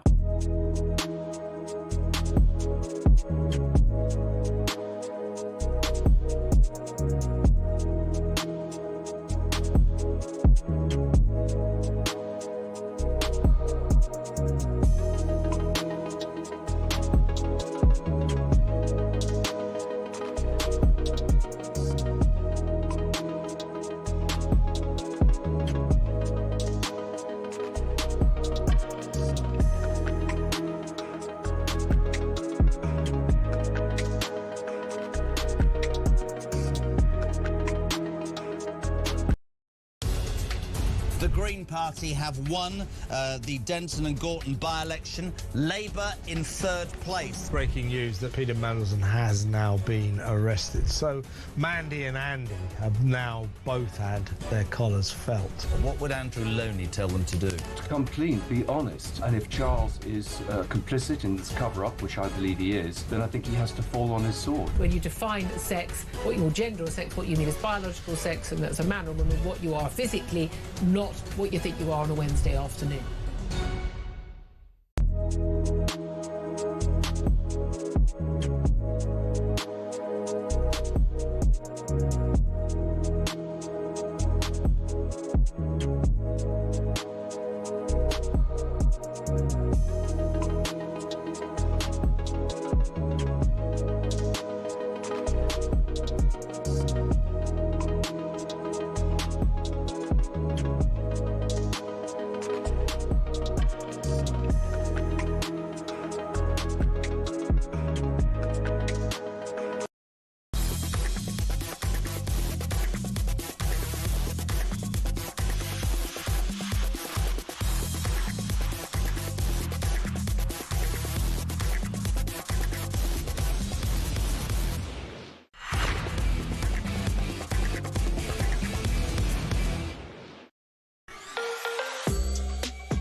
Driving talkSPORT, me, Andy Goldstein, Semenyo's agent, Darren Bent alongside. Still to come, Benny's going to be looking back at a busy weekend in his EFL corner. Just quickly, the FA wants to explore using a coach's challenge system. What is going on, man? Similar to cricket, for subjective VAR decisions to see if it would reduce delays. No, it would extend. Why are they trying to change every I'm telling you now, detail? it would extend them because you'd have to wait for them to press the button. They want to do that. Then it's let's get 5 seconds back into play. Now, it's, honestly. If you're listening, people at the FA or UEFA or whoever, right, or FIFA, leave football alone. It's not broken. Stop trying to fix it. It works, or it worked perfectly well. I'm thinking that. That's a point, actually. Cool. Because what was that story you just said there about the Coach's Challenge? Coach's Challenge. World Cup coming up. You know, Americans and their sports ad breaks. Well, that's not bad, cool. I wonder if there's something going on. I'm guessing there'll be ad breaks similar to what we saw in the rugby a couple of weeks ago. Where there's a little break in play. It's like in half the screen. The FIFA World Cup is brought to you by Budweiser. I don't know what that might as well. It will be that, won't it? Chelsea gaffer Liam Rossini has said that there needs to be a review at the end of the season on how set pieces are defended. Oh, why is that? Well, sorry, Joe. Is that by his own club or by the governing body? There needs to be a review. What he needs to no, not him. He's talking about by the governing body. Yeah, of course, yeah. Well, now that I mean, some set plays when you look at where the players are around the goalkeeper, it's honestly it's like a rock. Yeah, it is. Yeah, it is. Do you know what I mean? All in there, yeah. And 50% of players aren't even looking at the ball. And it pains me to say it, but one of the best ways I've seen anyone deal with it was when you lot played Everton. Because Everton had about 10 corners, their average height is about 6'7", and still they couldn't get their head on the ball. Yeah. It's mad. Isn't it mad all of a sudden someone's reinvented football, like long throw-ins, corners? Yeah. But we're all trying to look for there's nothing new in football. We've seen it all. Football's been going for such a long time. We've seen it all before. So something that get recycled and we go, oh, that's new. Well, it's not. Someone would have done that way back in the day. Yeah, but there's always like playing it back to the goalkeeper being used as a sweeper. Yeah. Like good with his feet was a new thing. New thing, yeah, when Pep brought it in. But as long as we don't see it go back to the keeper, he can pick it up and then put it back down again and then pick it up. Yeah, that was my day, that was. I quite like that. No, time wasting. Yeah, but then there'd be the long kick, so the ball would within 2 seconds would be the... Do you know what? That's a mad thing. Do you think that we'll ever see that again? Because there was a time, again, when I started playing, and it was only later on it kind of changed, where goalkeepers would catch it, take their time, and they just smash it as far as they can. And then even goal kicks, everyone would just squeeze up to the halfway line, and the keeper would just try and drill it as far as he can. Yeah. Do you think that'll come back? Of course that'll come back. There's a team, Joe will know this, Joe knows everything about football. There's a team in the lower leagues that it looked like they found a loophole where they would be heading the ball back to their goalkeeper. There's a clip of it on social media last week. A team in like League 2 were doing it. So the goalkeeper could pick it up and then boot it. You see that? No. Well, someone will know, someone will text in. But maybe that'd be the new thing. Yeah. Like I'd flick it to you, you'd head it back and he'd pick it up and boom, down the end of the...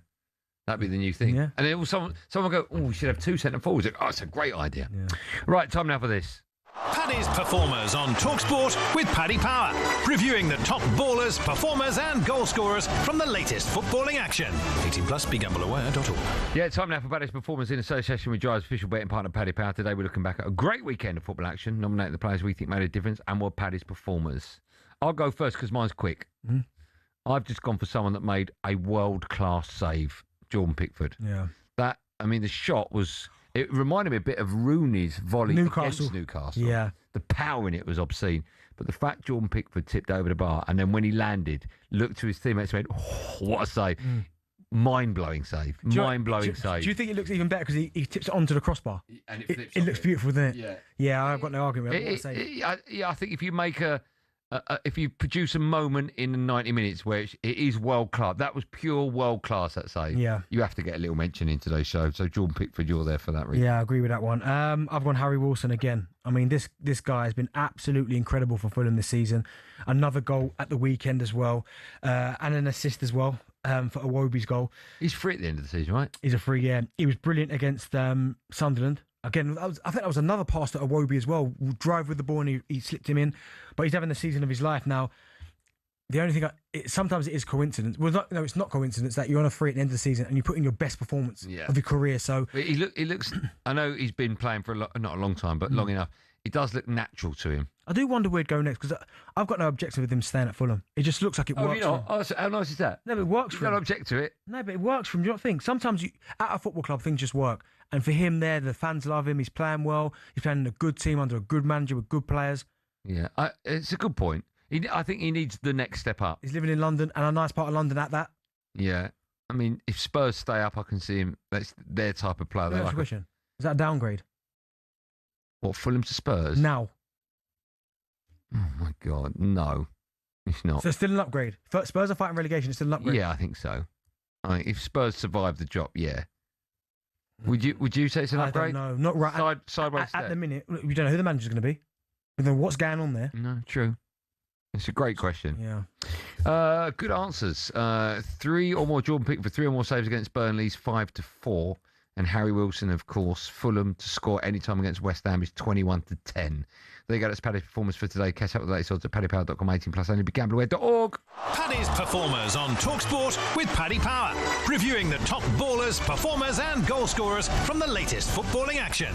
18 plus, begambleaware.org. I think we're in a DeLorean. It's going very quick today. Still to come. Benty's going to be looking back at a busy weekend in his EFL corner. Time for a bit of no Googling. Michael Carrick has earned 23 points in 9 Premier League games as Man United gaffer across 2 spells. That's the joint best total after 9 games by any manager in the competition's history. Who else has done it? I'll say it again. Carrick has got 23 points from 9 Premier League games. Who else has done that? The answer to that and more coming up live and drive talkSPORT after this.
Jim, what do you make of all the red cards?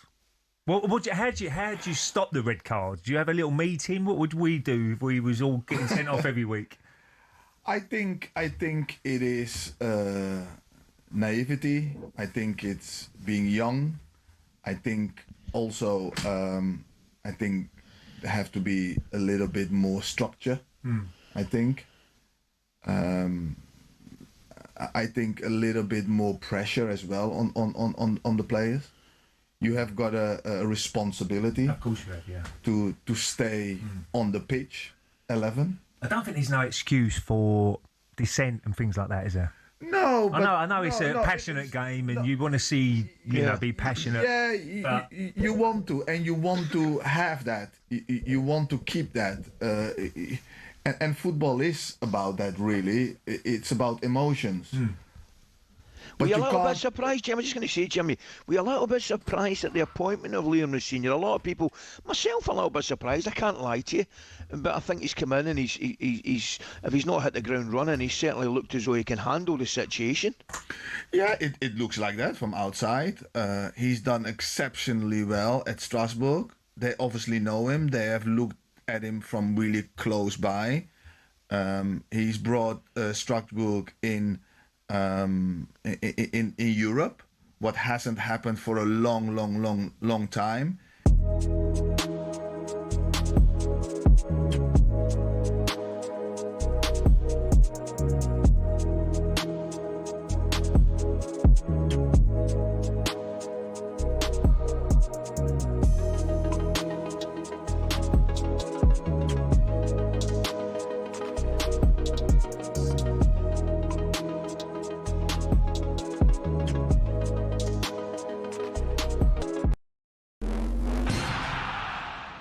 Here are some of the best sledges in Ashes history. Let's start in 1933, Douglas Jardine versus Yabba. Jardine, the notorious captain of the Bodyline series. Yabba, some bloke in the stands who became so famous he now has a statue at the SCG. When Jardine was swatting away flies on the boundary one day, Yabba yelled, "Oi, Jardine, leave our flies alone. They're the only friends you've got." Next, Warne versus Strauss in the Edgbaston Cauldron 2005. Strauss shouted, "Come on boys, he's struggling here," when Warne misjudged the delivery by Ashley Giles. Warne then told Strauss, "Say one more thing to me and I'll hit the next ball for 6. Strauss obliged and Warne walloped an enormous 6 over square leg. Night-night, Straussy. Bowler Jimmy Ormond dealt a stinger to Mark Waugh, brother of Steve, in 2001 when the Aussie all-rounder told him he was nowhere near good enough to play for his country. Ormond replied, "At least I'm the best cricketer in my family." Tough. Wicketkeeper Ian Healy issued one of the great lines after Steve Waugh told Ricky Ponting to field right under the nose of Nasser Hussain. Healy remarked, "That could be anywhere within a 3-mile radius." Poor Nas. And then there's Dennis Lilly on Geoffrey Boycott, who he beautifully described as a man who fell in love with himself at a young age and has remained faithful ever since.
Driver talkSPORT, me, Andy Goldstein Darren Bent alongside. Before the break, asked the question, Michael Carrick earned 23 points in 9 Premier League games, Man United manager. That's a record held jointly by who else? I'll give you a clue.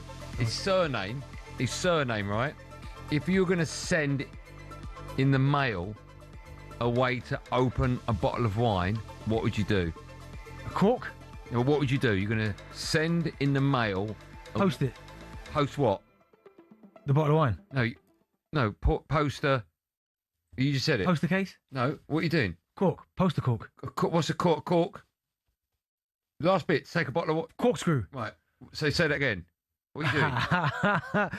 Hey, you don't like it. What are you saying? Good day, mate. Poster corkscrew. Just who we are, mate. Ange Postecoglou. So he's a good manager then? Ange? No. Well, if you're waxing Liverpool about Carrick... Yeah. So then Ange? He took him to 17th. You won a trophy though. Okay. What would you rather have? Trophy. You're Arsenal, you're desperate for a trophy. Phone us at 7 to go, Adrian Ramos kickoff. Tonight he's got former Premier League midfielder Danny Murphy and Sean Custis alongside him. But time now to take a look at the latest EFL action with our friends at McDonald's. Benty's EFL Corner on talkSPORT with McDonald's. Got big McDonald's hunger? Order delivery on the McDonald's app today. From 11 a.m, 18 plus. Fees apply to delivery orders. Subject to availability. Price may vary. Yeah, time now for the return of Benty's EFL Corner. Each week, Darren Bent talks about Ipswich in the Championship. I don't remember doing EFL Corners much last season. No, because they're in the Prem. Oh, okay, so that is the reason, right? We still did it every week, though. Oh, did we? Yeah. I'm sure, in fact, I actually know this for a fact, and I'm looking at producer Joe's face. Some weeks, it mysteriously got dropped, didn't it, EFL Corner? This year, sometimes we have it twice a week.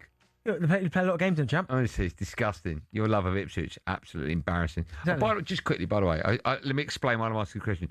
Ryan Bryan, who used to work on our show all the time, now produces Sports Bar, but does work on our show on a Friday, was it with his mates in a pub on Saturday in Euston.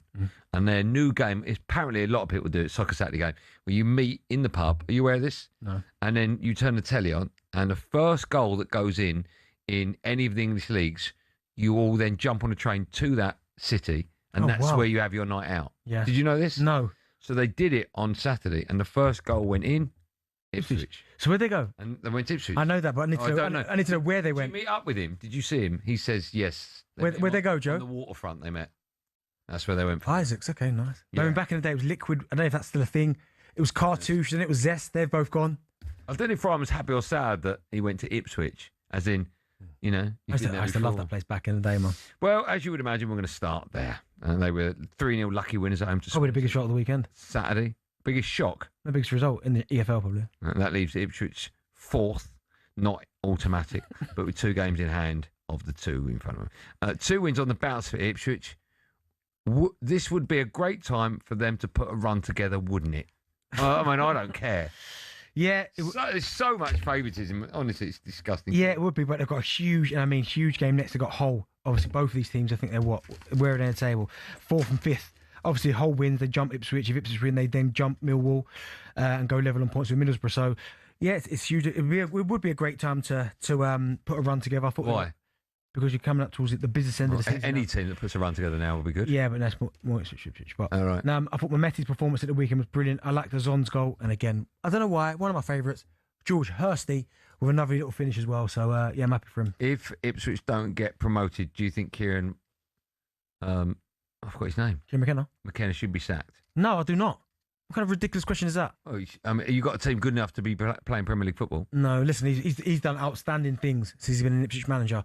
It wouldn't surprise me if someone in the summer would look at him and go, do you know what, he'd be perfect for us. But they're certainly not sacking him. All right, calm down. Right, let's talk some proper football now. We'll talk about a massive result at the bottom of the Championship. Oxford 2-1 winners home to West Brom.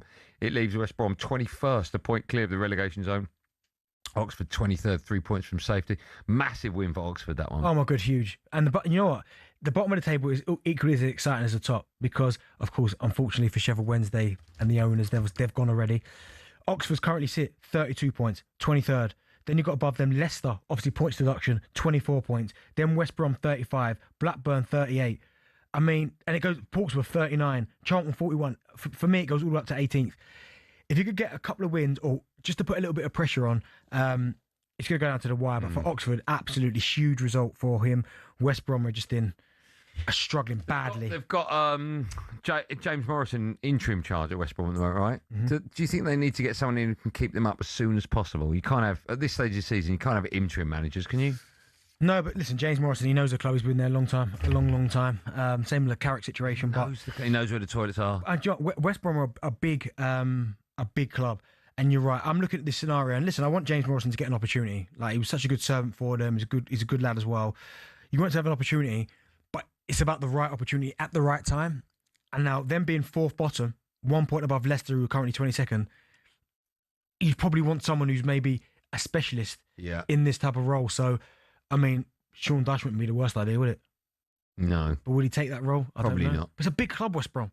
It is a big club. If he gets a big incentive, I'm sure he will. Yeah, but no, it's the relegation battle at the bottom of the Championship is heating up. Let's talk about Wrexham. They beat Charlton 1-0 for their third win on the bounce now in the league. They are 6th, but 4 points clear of 7th. Their boss Phil Parkinson spoke to talkSPORT after the game and was asked about the prospect of a 4th promotion on the bounce. Well, listen, we're going to give everything we can possibly give, each day in training, each week. Doesn't it excite you? Of course it does. I mean, listen, we've enjoyed this season so much because, to get to where we've come in the Championship so quickly, and we want to embrace every single game, and we've done that. We've gone to some fantastic stadiums, played in front of full houses every week, home and away, and I think you can see the lads, they're relishing every single game, and like everything, every season you aim high, and we're aiming high, and we'll see where it takes us. Firstly, get a doorstop. Yeah, trust me. It's like the beginning of EastEnders every 2 minutes. Isn't it? Wrexham, they're in form at exactly the right time, aren't they? Yeah, they are. 3 wins on the bounce. One of them coming against it. But look, they are on fire. Shame about the Addicts. Charlton, obviously, of course, former club, but they are having a tough time this season. But Wrexham at the minute, I mean, they've got a lot of players in their squad that have had Premier League experience. I mean, Kiefer Moore, I remember when Ipswich were pushing for promotion. I know I'm bringing Ipswich into the conversation, but you'll understand what I mean. The season they got promoted, George Hurst went down injured, and I was thinking, oh my goodness, what could happen? Kiefer Moore came in and was brilliant. Second half of the season, helped Ipswich get promoted. He's doing the same thing for Wrexham. Holds the ball up well, brings others in. He's got that experience as well, and they've got a really, really good squad, Wrexham. So, I mean, the impossible's on. It really is. Well, the difference between playing football in the lower leagues and Premier League is gigantic. Mm-hmm. How much of their squad do you think they'll need to change and shuffle if they are going to be playing Premier League football? Sunderland did it, right? Yeah, they did it. That's I give Sunderland a star for their recruitment because they've got that absolutely bang on. Yeah, of course, they're going to have to be changes. They have to get a little bit more experience in there. But I think they'll do that. If they get promoted to the Premier League, they're going to have, with the Hollywood story, they're going to attract players that are like intrigued. Obviously, the money's going to have to play a big part in it, but intrigued by the whole Ryan Reynolds, Rob McElhenney, him, and Rob. him. What is it, McElhenney? No, McElhenney. Yeah, him. Rob McElhenney. So him, but I don't even think that's his real name. I think they've got a good squad of players there. Again, they're going to have to bring in, I think, a little bit more experience, better players, obviously, but they're flying at the minute. I don't think they'll go up. They've got a great chance. You don't? No. Okay, even in the playoffs? No. Okay. Right, let's move on to a big result at the top of the championship. Huge one. Coventry scored a 94th minute winner to win 2-1 at home against Stoke. It leaves them 8 points clear of second place Borough. They, of course, go away to Birmingham. That's live on talkSPORT 2 tonight. We should be getting team news, actually, in our show. We should. Producer Joe says 5 minutes. Coventry, are they back to their best? What is that? What's that? Oh, Mike. That? Yes, that. No, stop. It doesn't matter. Oh, yeah. Okay, sorry. That was annoying me. No, yeah, I think so. I mean, 4 wins out of their last 5. We're on air, Benty, right? Yeah, 4 wins in their last 5. Listen, unless there's a dramatic, and I mean dramatic collapse, Coventry are up. I mean, they've got over... Oh, wow, you've called it, have you? Are you paying out? I think so. Are you paying out? Yeah. I mean, Benty bookmakers paying out on Coventry. They're on 71 points, right? Yeah. Second place, Middlesbrough's on 63. Third, 62. Ipswich, who are fourth, 60. So they've got an 11-point gap over Ipswich. It would have to... Ipswich are fourth? Yeah. What about third? But third is still... Okay, they've got a 9-point gap. It's still a long way to go, D. No, I just think they've got that confidence back. That little bit of a wobble they had, I think they're over it now. They're over it because I agree with that. They're playing when they beat Stoke, and it was a good game against Stoke. Hadji Wright's in the form of his life, by the way. He is smashing goals in left, right, and centre. And I think this is whenever I speak to Ipswich Coventry fans about him, this is always the frustration. They say they know it's in him. They know how good he can be, but you just don't see it often enough. And to that extent, I get it. He's got 15 goals this season, right? Last season, 12. The year before that, 19. But when he's in this type of form, you can't stop him. He's too strong, he's too powerful, too quick, and he can finish. Head, he can do a lot. But it's just, can he do it week in, week out? And to be fair to him this season, he has done, which is why Coventry find themselves where they are. Okay. Just a quick word about the game.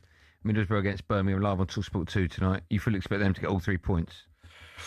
I do, but it's a little bit of pressure now, Middlesbrough, because they're looking at Coventry winning, and then you're thinking, oh my goodness, Millwall point behind them. It's just a 2, different pressure. But they played well against Coventry, but obviously got beat. Okay. That was Goldstein's EFL Corner. All thanks to our friends at McDonald's. Benty's EFL Corner on talkSPORT with McDonald's. Got big McDonald's hunger? Order delivery on the McDonald's app today.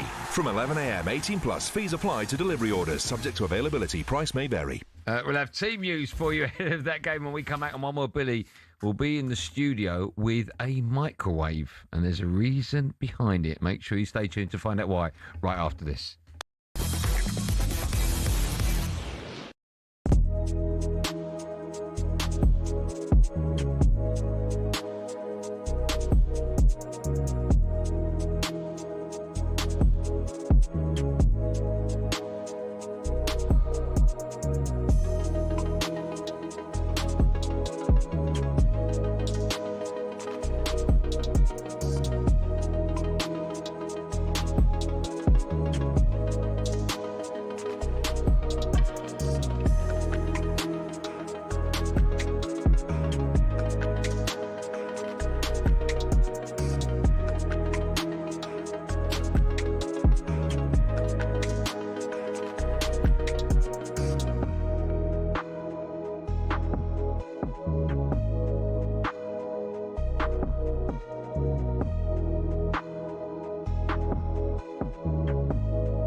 Terrible result for you, really, and Anthony Gordon got booed. Yeah, well, if you remember, I spoke to you last week on the way home from the game, and you told me that Anthony Gordon would get into any team in the Premier League. Yeah. And I disagreed with you, and I told you he's not as good as you all think he is, and he was terrible again today. He's not the only one, though. Why all of a sudden is he being targeted? Because of his lack of effort. I don't see that side of his game. I mean, I watched the game today. You can't say he didn't try. Did you see when the ball came at the box and he could have headed it in, but he'll not put himself in any position where he's going to get hurt. He doesn't put his body on the line when you're fighting for points and you're fighting for positions. The kid just hasn't got it. Did you boo him? No, I didn't boo him. Okay. Did people around you boo him? Did anyone around you boo him? Yeah. They were? Yeah, there was loud boos all the way around us. But I tell you what it is, at full-time whistle, there was a lot of boos, and it's been a long time since there's been a lot of boos at full-time. But what do you think about him playing Joe Linton on the wing? Yeah, that was poor, starting him on the left. Valdemar in centre midfield and Anthony Gordon up front. Well, then, look, you're booing Anthony Gordon, and maybe you should be booing Eddie Howe. Well, I'm an Eddie Howe guy anyway, so... Yeah, well, that's the problem. You're all like Eddie Howe lovers, and I get it, because he's done a good job there, but come on, the way he's setting your team up, you're a shambles. We're a joke at the minute. We're boring, and we're not fun to watch. We're a mid-table team at the minute, and it's not exciting. There's no flair there.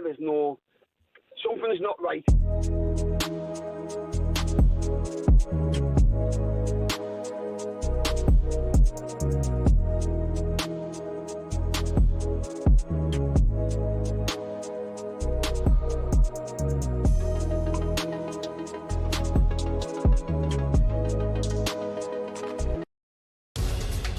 The Green Party have won the Denton and Gorton by-election. Labour in third place. Breaking news that Peter Mandelson has now been arrested. So Mandy and Andy have now both had their collars felt. What would Andrew Loney tell them to do? To come clean, be honest. And if Charles is complicit in this cover-up, which I believe he is, then I think he has to fall on his sword. When you define sex, your gender or sex, what you mean is biological sex, and that's a man or woman, what you are physically, not what you think you are on a Wednesday afternoon.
Driver talkSPORT, me, Andy Goldstein Darren Bent alongside.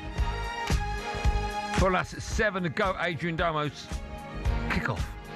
Tonight he's got former Premier League midfielder Danny Murphy, the son Sean Custis, alongside him.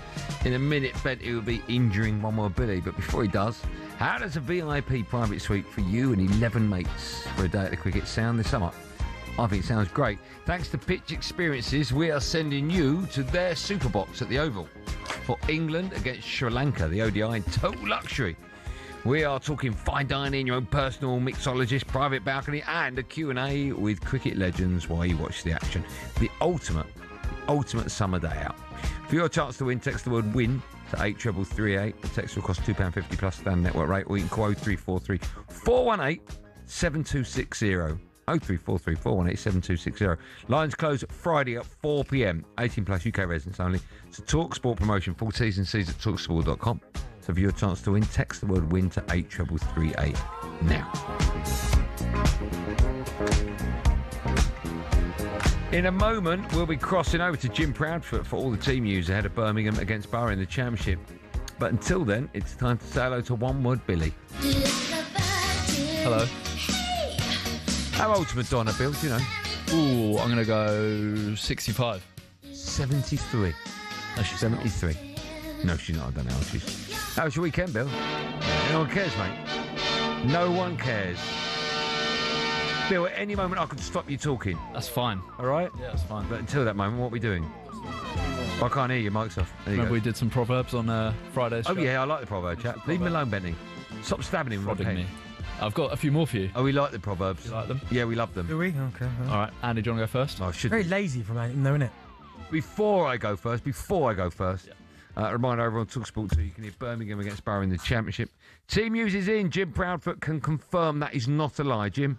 Evening, Andy. Well, the big question here tonight was who would play at left back for Blues, with Kai Wagner suffering a shoulder injury and Alex Cochrane already sidelined. The answer is it's Kai Wagner. He is fit. They are, though, without Jean Solis through suspension after his red card at Millwall. Tommy Doyle comes in for him. Recalls as well for Roberts, Gray and Dush, with Vicente Prisca and Osman dropping to the bench. As far as Middlesbrough are concerned, couple of changes. Strelec in for Whittaker up front, and Dale Fry's recalled. Alan Brown drops to the bench, which makes it look as though it could be potentially a back three for Borough. If they win, they're back within 5 points of leaders Coventry and 4 clear of Millwall in third. Birmingham needing a victory to get back within 5 points of the playoff places. And Chris Awelamo's alongside me for an 8 o'clock kickoff live at St Andrews over on talkSPORT 2. Well, that music means Benty's got to think about something. Proverb time. I'm ready, Bill. Andy, do you want to go first? I'm ready, Bill. There's more than one way to skin a cat. Yeah. What does that mean? It means if you thought there was one way to skin a cat, there's more than one. Pretty much. There's more than one way to do something. Solve a problem or achieve a goal. Yeah. Benty, don't shut the stable door. Because the horses will get out. Well, don't shut it because they'll get out. Surely they wouldn't get out if you did shut it. Yeah. What does that mean, Bill? What is it? After the horse has bolted, don't waste time taking precautions when the damage is already done. Oh, I know. Wasted there. I knew that. Yeah. One key word would make you. I know what goes on in your head. Good advice. Yeah, trust me. Yeah. One man's meat is another man's. One man's meat. Joe, trust me. I know what's going on here, Joe. I am not part of this. What are you talking about? One man's meat is another. Is it sausage? What? No. What is it? One man's meat is another man's poison. Poison, that was it. Of course it was, yeah. The idea that is agreeable to one may be distasteful to another. Okay, yeah, I meant that. I don't know why I said sausage. Benty, you can lead a horse to water. We can't make him drink it. How excited you are, yeah. What does that mean, Benty? It's like I can lead you down the path to the right path, but if you don't want to take that path, then... well done. Yeah, that's exactly it. Yeah. Pretty good. Yeah. Andy, the wise man says. Sorry. The bread always falls. Bread always falls. I do know this. The bread always falls down when you cut it. Not quite. Close to the wind. No. That's sailing. Yeah. Is it to do with sausage? Are you gonna keep letting them guess? Or? Go on, Bill. What is it? Buttered side down. Is that not say? Is that a saying? Yeah. I don't think that is a saying, Bill. Well, the bread always falls, but I mean that just happens. I don't think. Go on. What would that? The buttered side down view of life is one that is pessimistic. So it's okay, fine. Who talks that? Billy does. Simon Jordan. Benny, don't cut off your nose. Despite your face. You're getting all the easy ones. Yeah, no, I'll take it then. What does that mean, though? It basically means don't sacrifice something for something else. Yeah, pretty much. I'll take that, yeah, thank you. Yeah. 2-1. Proverbs and me, bro. Andy, a fish always rots. What? A fish. When it's left out of water. No. When you rot it. No. How many guesses you get, mate? Any more? No. From the head down. Okay. I've never heard that either. When an organisation or state fails, Yeah, whatever. the leadership. Yeah, that's why I've never heard it. Go on. Benty, while the cat's away. Oh, come on. How many easy ones? The mice will play. Why is this fella getting all the easy ones? What does that mean, Benty? I mean, what? So when the cat's away, the What does that mean, Dee? No, there wasn't mean, though. I've got it right. So. Without the supervision of the person in charge, the subordinates will take advantage and do what they want. Just use the word subordinates there. That's gone. I've run out of proverbs, but I've got some English to test your. Sorry, what? Sorry, Have you definitely got English? Your English language. No. Your English. How ironic that you slipped up on the word. Go on then. Andy, what is a simile? Oh my god, I know that. Did we talk about the simile? As if Benty had a top on and I had a top on. I'll go, oh, we're quite simile. Not quite. Okay. No. What is it? What is it? Describing something by comparing it to something else. Life is like a box of chocolates. That's what I just did. Yeah. That's exactly what I just did. No, you said no. You're looking for the word similar. I've compared mine to Benty's. All right. Go Yeah, on. fair enough.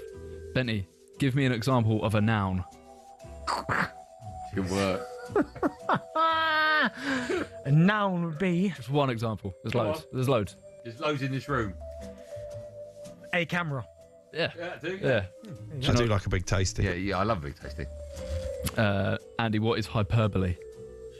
I think it's the new winger that Man City have just bought. Hyperbole is a plural to mean hyperbole. And it's when you've been smashed in the face and your eye has swelled up. You got a hyperbole. Nearly. Exaggerated statements or claims not meant to be taken naturally. Last one to DB. Benty, give me an example of onomatopoeia. It's a place in Spain that Simon Jordan used to live. I thought you were going to say it's what Michael Jackson used to say at the beginning of the song. Yeah. Do you remember that? Onomatopoeia, onomatopoeia. Yeah, What was that? Liberian Fade girl. away. Liberian girl. Nah, it's that place that Simon Jordan lives at, right? That's right, yeah. Yeah, it is. Moxter Bottasonio. Yeah. That's such a great answer. A place in Spain where Simon Jordan lives. Good work.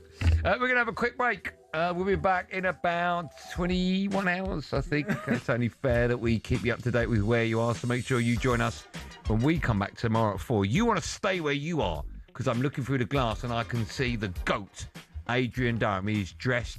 Yeah, I can see the other two, but no one cares about Danny Murphy. Or Custis, forget about them. It's the GOAT, Adrian Durham, you want to know about. And he will be in this chair in a matter of moments, so stay where you are. Thanks for listening. Be safe, everyone. Be safe. I lived in a little village called Mockadot-de-Passonnier, just outside Montreuil.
Simon, it'd be remiss of us not to mention this before we go today. Michael Carrick has earned 23 points in 9 Premier League games as Manchester United manager. Quite incredible. He's won 7 of them, drawn 2. It's the joint best start after 9 games by any manager in the competition's history, alongside Ange Postecoglou. Manchester United move up to third